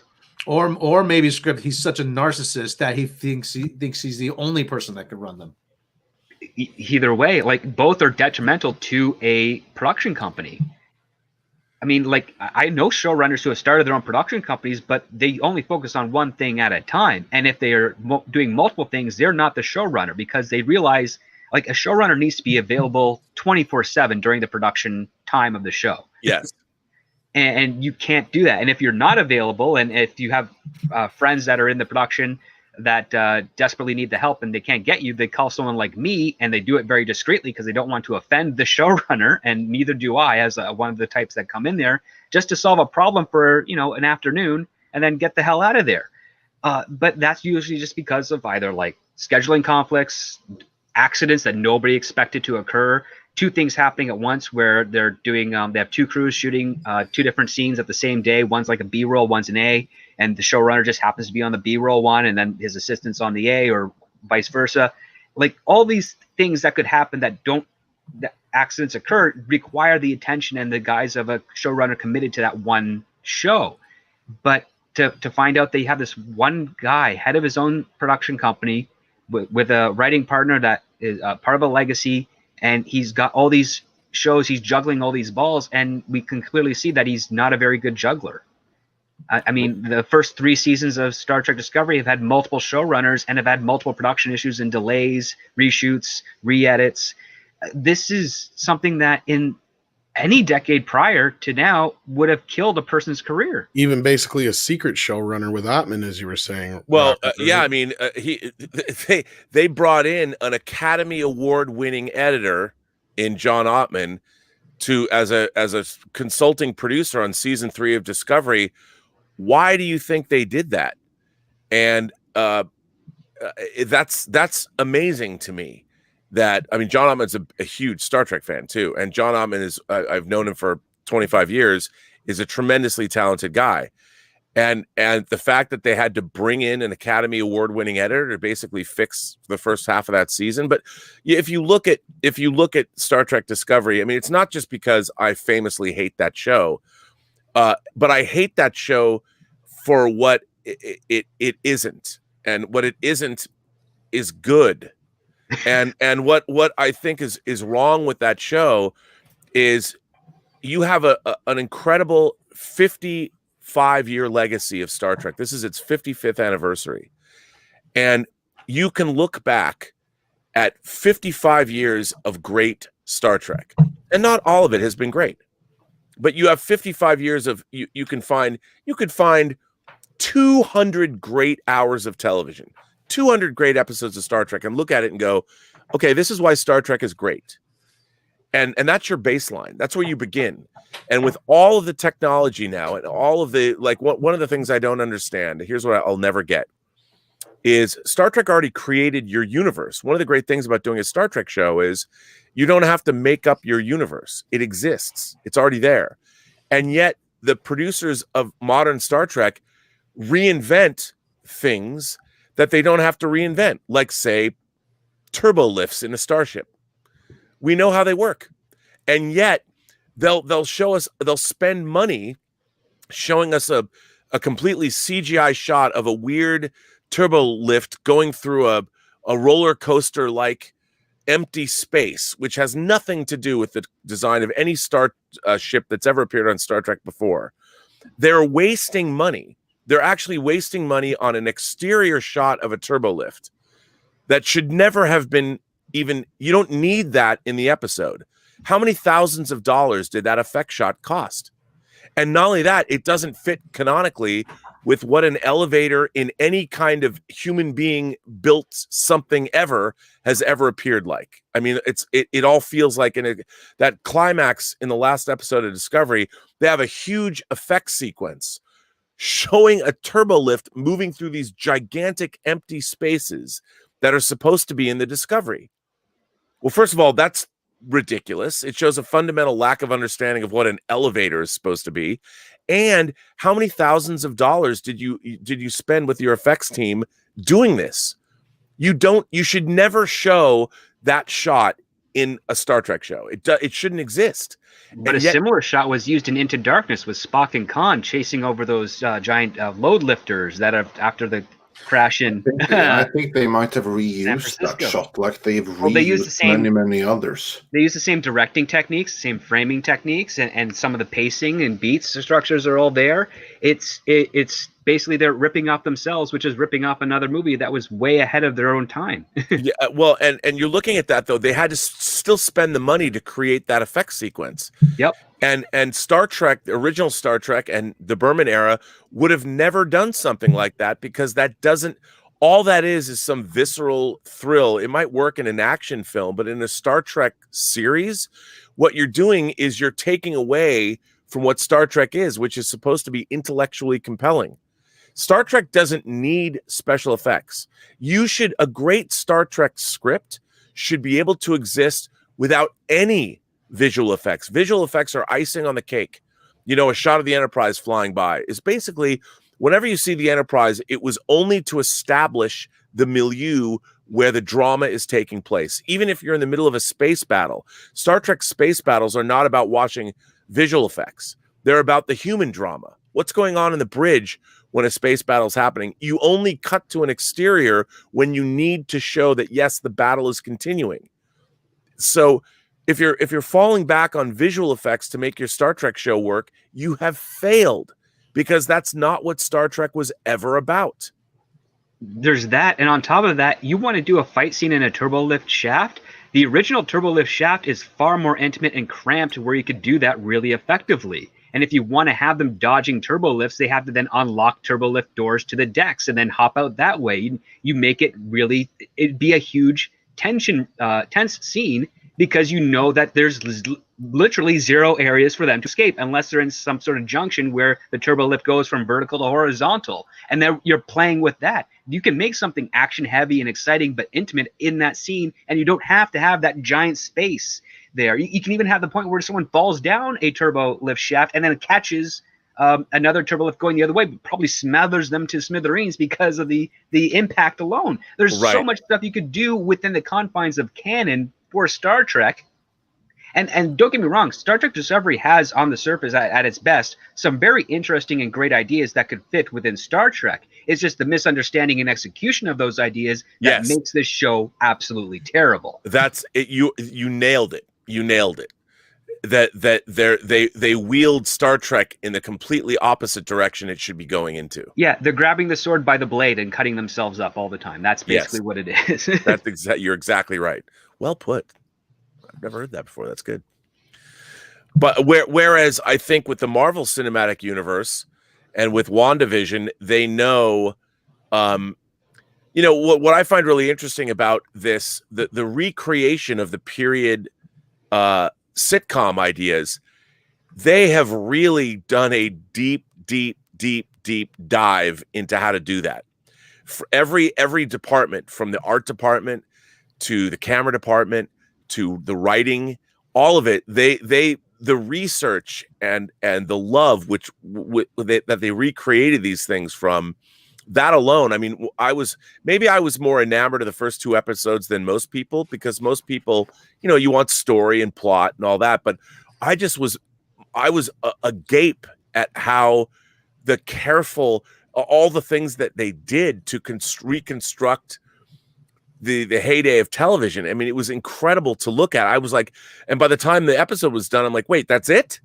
I was sitting there I was entranced by those first two episodes, especially because I'm like, how did they do this? The research and oh my God.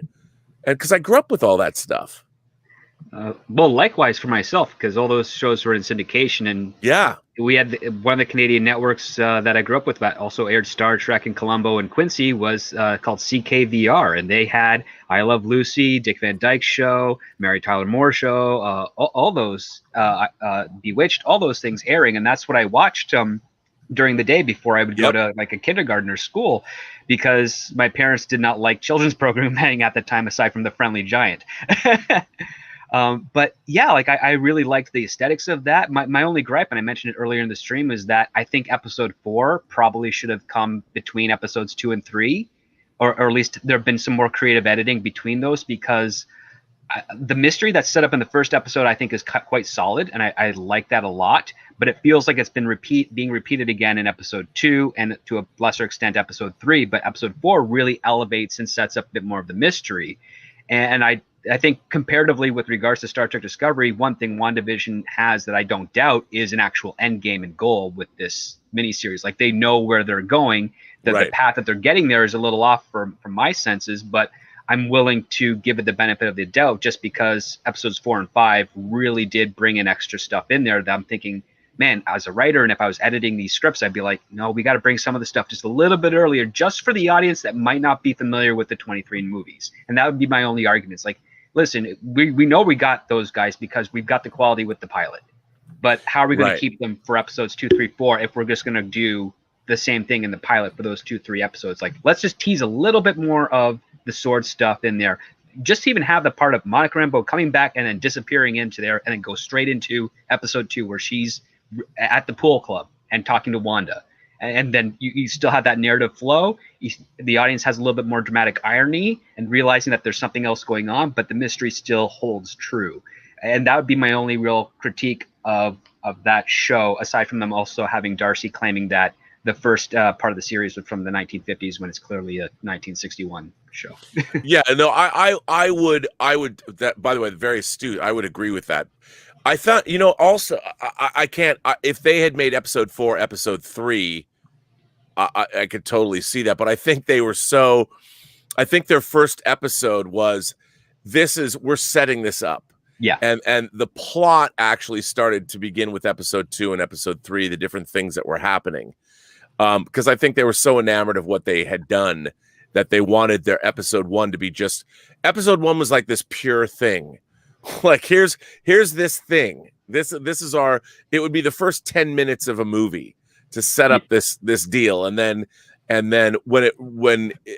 so episodes 2 and 3 were minutes, would be 15 to 25 and so forth. Because episode 1 I thought this is the fantasy goal of Wanda. Like, this is where her happy place is. Yeah. And then 2 and 3 is like, okay, now she's having trouble maintaining it, or the powers that be are having trouble maintaining it, because you can only stay in a fantasy world, especially like daydreaming yourself, so long before reality starts to creep in.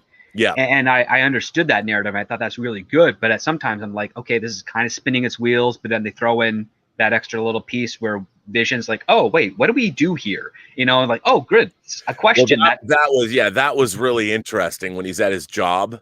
What do we create? And but again, all of these things have been getting paid off, and especially in episode 5, there was a lot of payoff, like with Vision's job and these things happening. And I, what I find so interesting is all the conversation around the show has been about, well, is it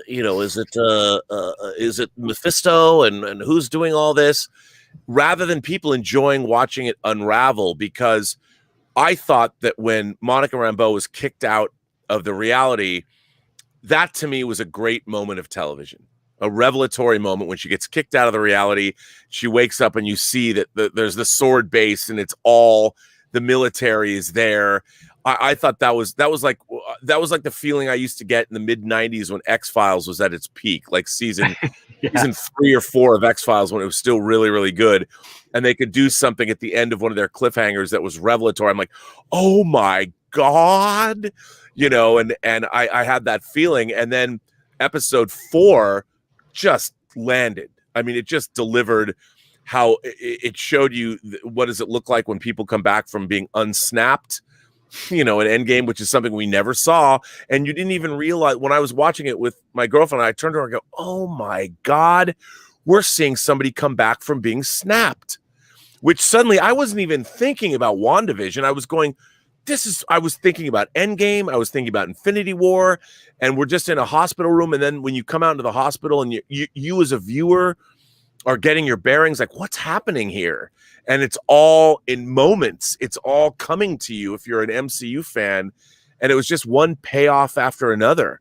And it was only half an hour long. No, it was good. Well, the other part too is, like, we did see them come back in Far From Home, but it was just an instantaneous one. What we saw with Monica Rambeau is, it's like, this is what it feels like from their perspective, where they're unconscious. They're essentially asleep. And we kind of realized from this scene and also from Far From Home that even though they were snapped, they weren't dead. They were just removed. And that also makes you think, well, Thanos isn't dead then. He's just removed. So there's potential there. Yes. Well, that's the thing. I mean, that's something that that Endgame, he was snapped away. But yes, like you said, he was removed. But I loved the way that she came back. I didn't even know, as an avid MCU fan, exactly what I was seeing at first. When she shows up, I didn't know if this was a editorial trick, and it wasn't until she walked out in the hallway, I'm like, oh, and I thought that was so interesting, because the one thing about the MCU is that it's not like a TV show. They're making this up as they go. This stuff was planned years ago. This is some of the many plans they had years ago. Because when I was doing my internship at Paramount in 2005, they were planning Iron Man, Captain America, and Thor. And basically me and the other interns were like, this is going to be the biggest thing ever because Paramount's doing like this smart thing. And then of course, obviously our internship left, but when we were watching the development process go through and we're seeing the movies and the first Iron Man hits, we're like, yeah, Paramount's like got a moneymaker right here. And then sadly after Captain America, we learned that, oh, Disney's interested in buying them. And it's like, I hope they're able to hold on to as much as they can. And they did pretty well, I would say. I mean, I didn't like their involvement in Iron Man 2 because I've heard lots of rumors about that, how Disney kind of pushed in a little bit before the deal was fully signed. And that they had their own stipulations with regards to Age of Ultron and the follow-up films, which Kevin Feige, I guess I would say to his credit, managed quite well in order to do what he did to get everything rolling, because not only does he have like, you know, Richard Donner and Avi Arad, but Lauren Schuler Donner is kind of like the magician producer in Hollywood. Like any problem that she encounters, she knows how to make it work somehow. And I'm pretty sure that's where Kevin Feige learned his ability to navigate and negotiate with all these other producers so well. And I think he owes a lot of credit to her, because I am technically simping for her, but I've been a fan of her since I was a kid. So, because she's made like fantastic movies and she's like a legendary producer. But I think that's kind of like where it goes, where Feige realized like, yeah, I think if they stuck with Paramount, we would have had a bit more riskier content wise, but still the stability of the 23 films. I think that would have still been there. I don't think we would have gotten Ultron though. I think we would have gotten everything kind of else. But what I really like is that we probably would not have gotten the WandaVision though under Paramount. I think that's Disney's own doing theirs, because they had the infrastructure, they had their streaming service planned out. And I think when Feige learned of that, once things started getting really rolling in that area, I think probably around 2013 or so, that's when he's like, yep, we got to do, he probably presented like 10 or 15 ideas, and then they just started hashing away at them until they came up to what we have now, which is your WandaVision, your She-Hulk, and your Falcon and Winter Soldier shows. Right. Which, by the way, I mean, to me, Falcon and Winter Soldier and Loki look like they're going to be tremendous. Loki I'm really interested in. Because they have... Yeah, me too. I can't wait for Loki. Falcon and Winter Soldier, that has to win me over. But Loki, I'm all in on. Yeah, I mean, I will see. I mean, I hope we're going to get some really... I mean, it's still the Marvel Cinematic Universe. So, you know, if you've been enjoying, as I have, that kind of storytelling, which is... It's Marvel Comics. It's watching Marvel Comics writ large on the big screen. I don't know when people say, oh, they're playing it safe or it's not edgy enough. I'm like, what? But it is what it's supposed to be. You know, when it's edgy, I'm like, what does that mean?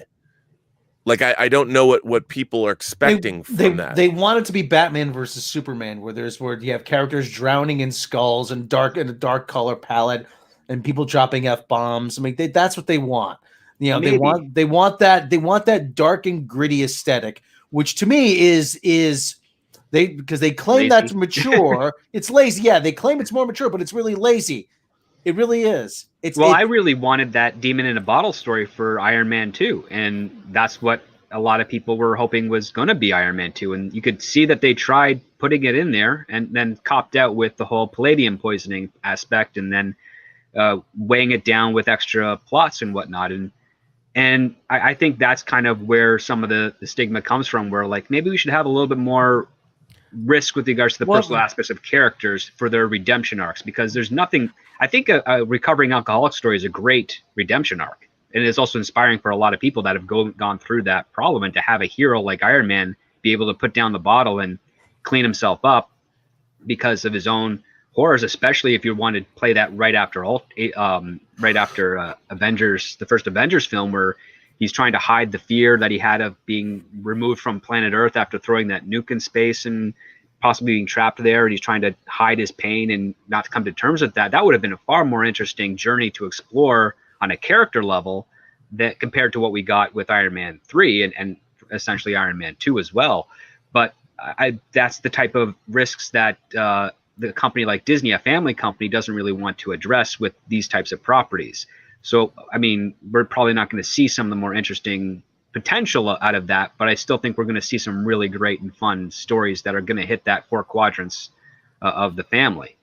So it's just kind of like you have to take the good with the missed opportunities, so to speak, because it's not really going to be bad. It's just going to be like, oh, they could have done something really great here, but I see why they didn't, because again, the money does come a little bit ahead of that type of storytelling. What the other thing too is when you hear like the typical complaints, too formulaic, too safe, blah, too this, too that. What it really means is that all that means is it's too popular. It's the same freaking hipsters who hate it, like, oh yeah, I liked that before it was cool. I mean, there's still this idea that if something is for mass consumption, it can't be good. Right. And that is, there are cases where, yeah, you know what? Sometimes the public gets it right. Sometimes, it's the whole thing is when it's the same idea when people say, oh, the Beatles are totally overrated. I'm like, well, what does that even mean? What does that even mean? Did they not change the face of music? Yeah. Did they not experiment with different genres, different recording? Yeah. So how are they overrated? Oh, well, they're just everybody loves them. I feel like I'm supposed to like it. Nobody's saying you're supposed to like it. It's just unusual to find out that someone does when so many people do. That's all.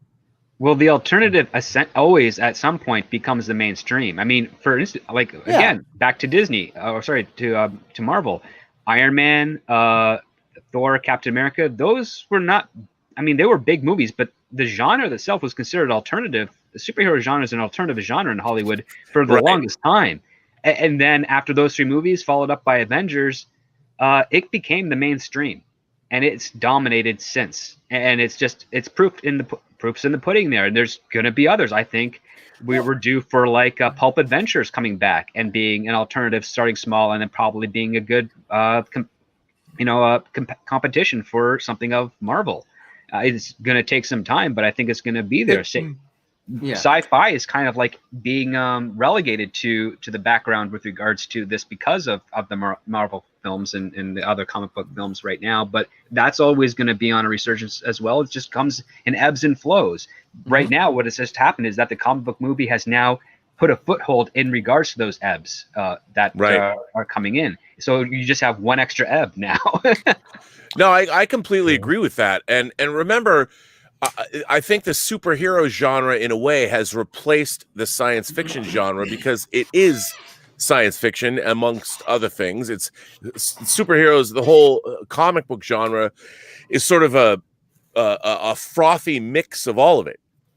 Guardians of the Galaxy is more science fiction. Thanos is a science fiction character, and yet they still work within the superhero genre. I mean, you can still WandaVision is the latest example. You can tell a superhero story in basically it's in one house.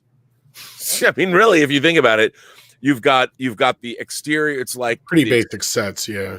Well, it's also a house that changes every episode, which reminds me a lot of growing up in my own home, because that house, my house when I grew up, changed like every 6 months, the renovations and whatnot. So there's that personal aspect to me that holds my interest. But yeah, it's a very self-contained location and show. And then we got Gilbert and Tallulah. Gilbert and Tallulah are here, ladies and gentlemen. While we're feeding the pups, Christopher Talk sends in a $5 super chat earlier. Says Star Trek STD hires their writers from a pickup behind Home Depot. Bring Wanda from the MCU to fix it.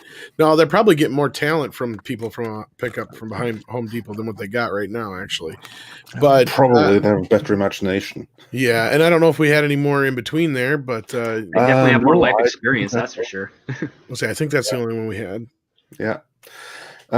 Before we round out on the topic of Hannibal Lecter that we discussed earlier, I wanted to ask you, Mr. Burnett, yes, and Script Doctor as well. Do you have any idea what's going on with the Tom Ripley series that was announced before we went into lockdown and everything? Because that was happening. Ripley was cast and everything like that for Showtime. Then the lockdown happened. I haven't heard anything since. Did that not survive, or is that still happening in some capacity? I haven't heard anything about it. Neither have I, sadly. Yeah. No, like that. For me, it's all about WandaVision. Because that was if I remember correctly, that's the Talented Mr. Ripley thing. Yeah. Geez, this is literally the first time I've heard about it since last year. Yeah, Just that's you why I was bring it up. thinking too. No, And I think because a Tom Ripley series is, we've seen John Malkovich play Tom Ripley. We've seen Matt he was the Damon. best one. Oh yeah, and I think adapting those again, literary Patricia Highsmith's Ripley novels. What great source material, and we've seen various iterations of Tom Ripley over the years. I think it's a great idea for a series. I'm all in on that. I think it'd be tremendous. And because this was basically giving Tom Ripley the same treatment that your friend and Star Trek Discovery original showrunner Brian Fuller gave Hannibal. That was the intention for Showtime here. Like basically give it the Dexter treatment and do it right. Adapt all 5 books about Tom Ripley, only 3 of which have been adapted before. I always, I mean, obviously I'm friends with Brian Fuller. I really love Brian Fuller, but there's actually a book about, I think it's called The Art of Hannibal, maybe. It's one of, like, they make so many art books for movies and everything, but there's a really great book about the making of Hannibal. It's an oversized book. And what's interesting to me about that is if you get that book, and it's a hard book to get now, because they didn't publish very many of them. But when you read through this book, it's so obvious how much care and thought and energy was put into, beginning with Brian Fuller at the top, but the entire production team, everybody who worked on that show. When you have a great showrunner who sets the tone, just like a great director or a great producer, they're what you do is you gather a group of people together. They need a strong leader, whoever that leader is. But when you allow people who are creative and really understand what they're doing, that's where you get great entertainment from. And I understand, look, getting rich is terrific. Nothing wrong with getting rich. But if you're creating legacy entertainment that you want to transcend the time in which it was made, it's important. It matters. And when you get the shot, it's so hard to get anything made. And I can't stand to see people who are in positions of power that actually can wield the ability to get a project greenlit. When they squander that, it's so frustrating and it's so maddening to see. And I know everybody wants to get rich, but man, I've always believed that in the long run, you'll get richer if your product is the best it can be. It's better than having. Would you rather have one project that is a number one that's beautifully made, or 5 mediocre projects? What's better? No, indeed. And, for the most part, so there you go. With that question, I believe we are fully caught up with super chats and everything else. So on that note, I'd like to say thank you to our esteemed guests for today. Reina Creole, which had to bow out a while ago. Of course, Gerry from Pop Culture Minefield, Script Doctor, which is still here. And of course, you, Mr. Robert My Burnett. Sorry I came in late. On the stream with you No, again. that's fine. It happens, man. I'm going to be on Lorena's stream, I think on Friday. Awesome. Friday, I think at noon or something. Oh, very cool. Looking forward to that. Very cool. So yeah, everyone go check out the channels of everyone that's been here today. They're all in the description. And we hope to get back into the into the Bond reviews before long. And I'd be all up for some lunch show with Mr. Burnett. If I know my lunch with Andre. Yeah. That's what we have to call it. Yeah. My lunch with Andre. Sounds brilliant. I mean, and we can wax philosophical like Wallace Shawn and Andre himself. Exactly. All right, everyone. Thanks for joining us today. Mr. Burnett, where can people find you? You can find me on Twitter at BurnettRM. Find me on Instagram at Robert Meyer Burnett, or find me on my own YouTube channel, The Burnettwork, or my show Robservations, which will start in a half an hour. And Script Awesome. Doctor, where can people find you? Well, they can find me on various Midnight's Edge shows at Midnight's Edge After Dark. Also on Twitter at ScriptDoctorPhD and my own YouTube channel, youtube.com/ScriptDoctor. So thanks again for having me on tonight or today. What time is it? I don't know. Oh, it's my night at my time. But in any event, thanks for joining us, everyone. And This be is sure Gilbert, by the way. to check out Mr. Burnett and Gilbert over at the Burnettwork in half an hour from now. Excellent. Take care, everybody. Have a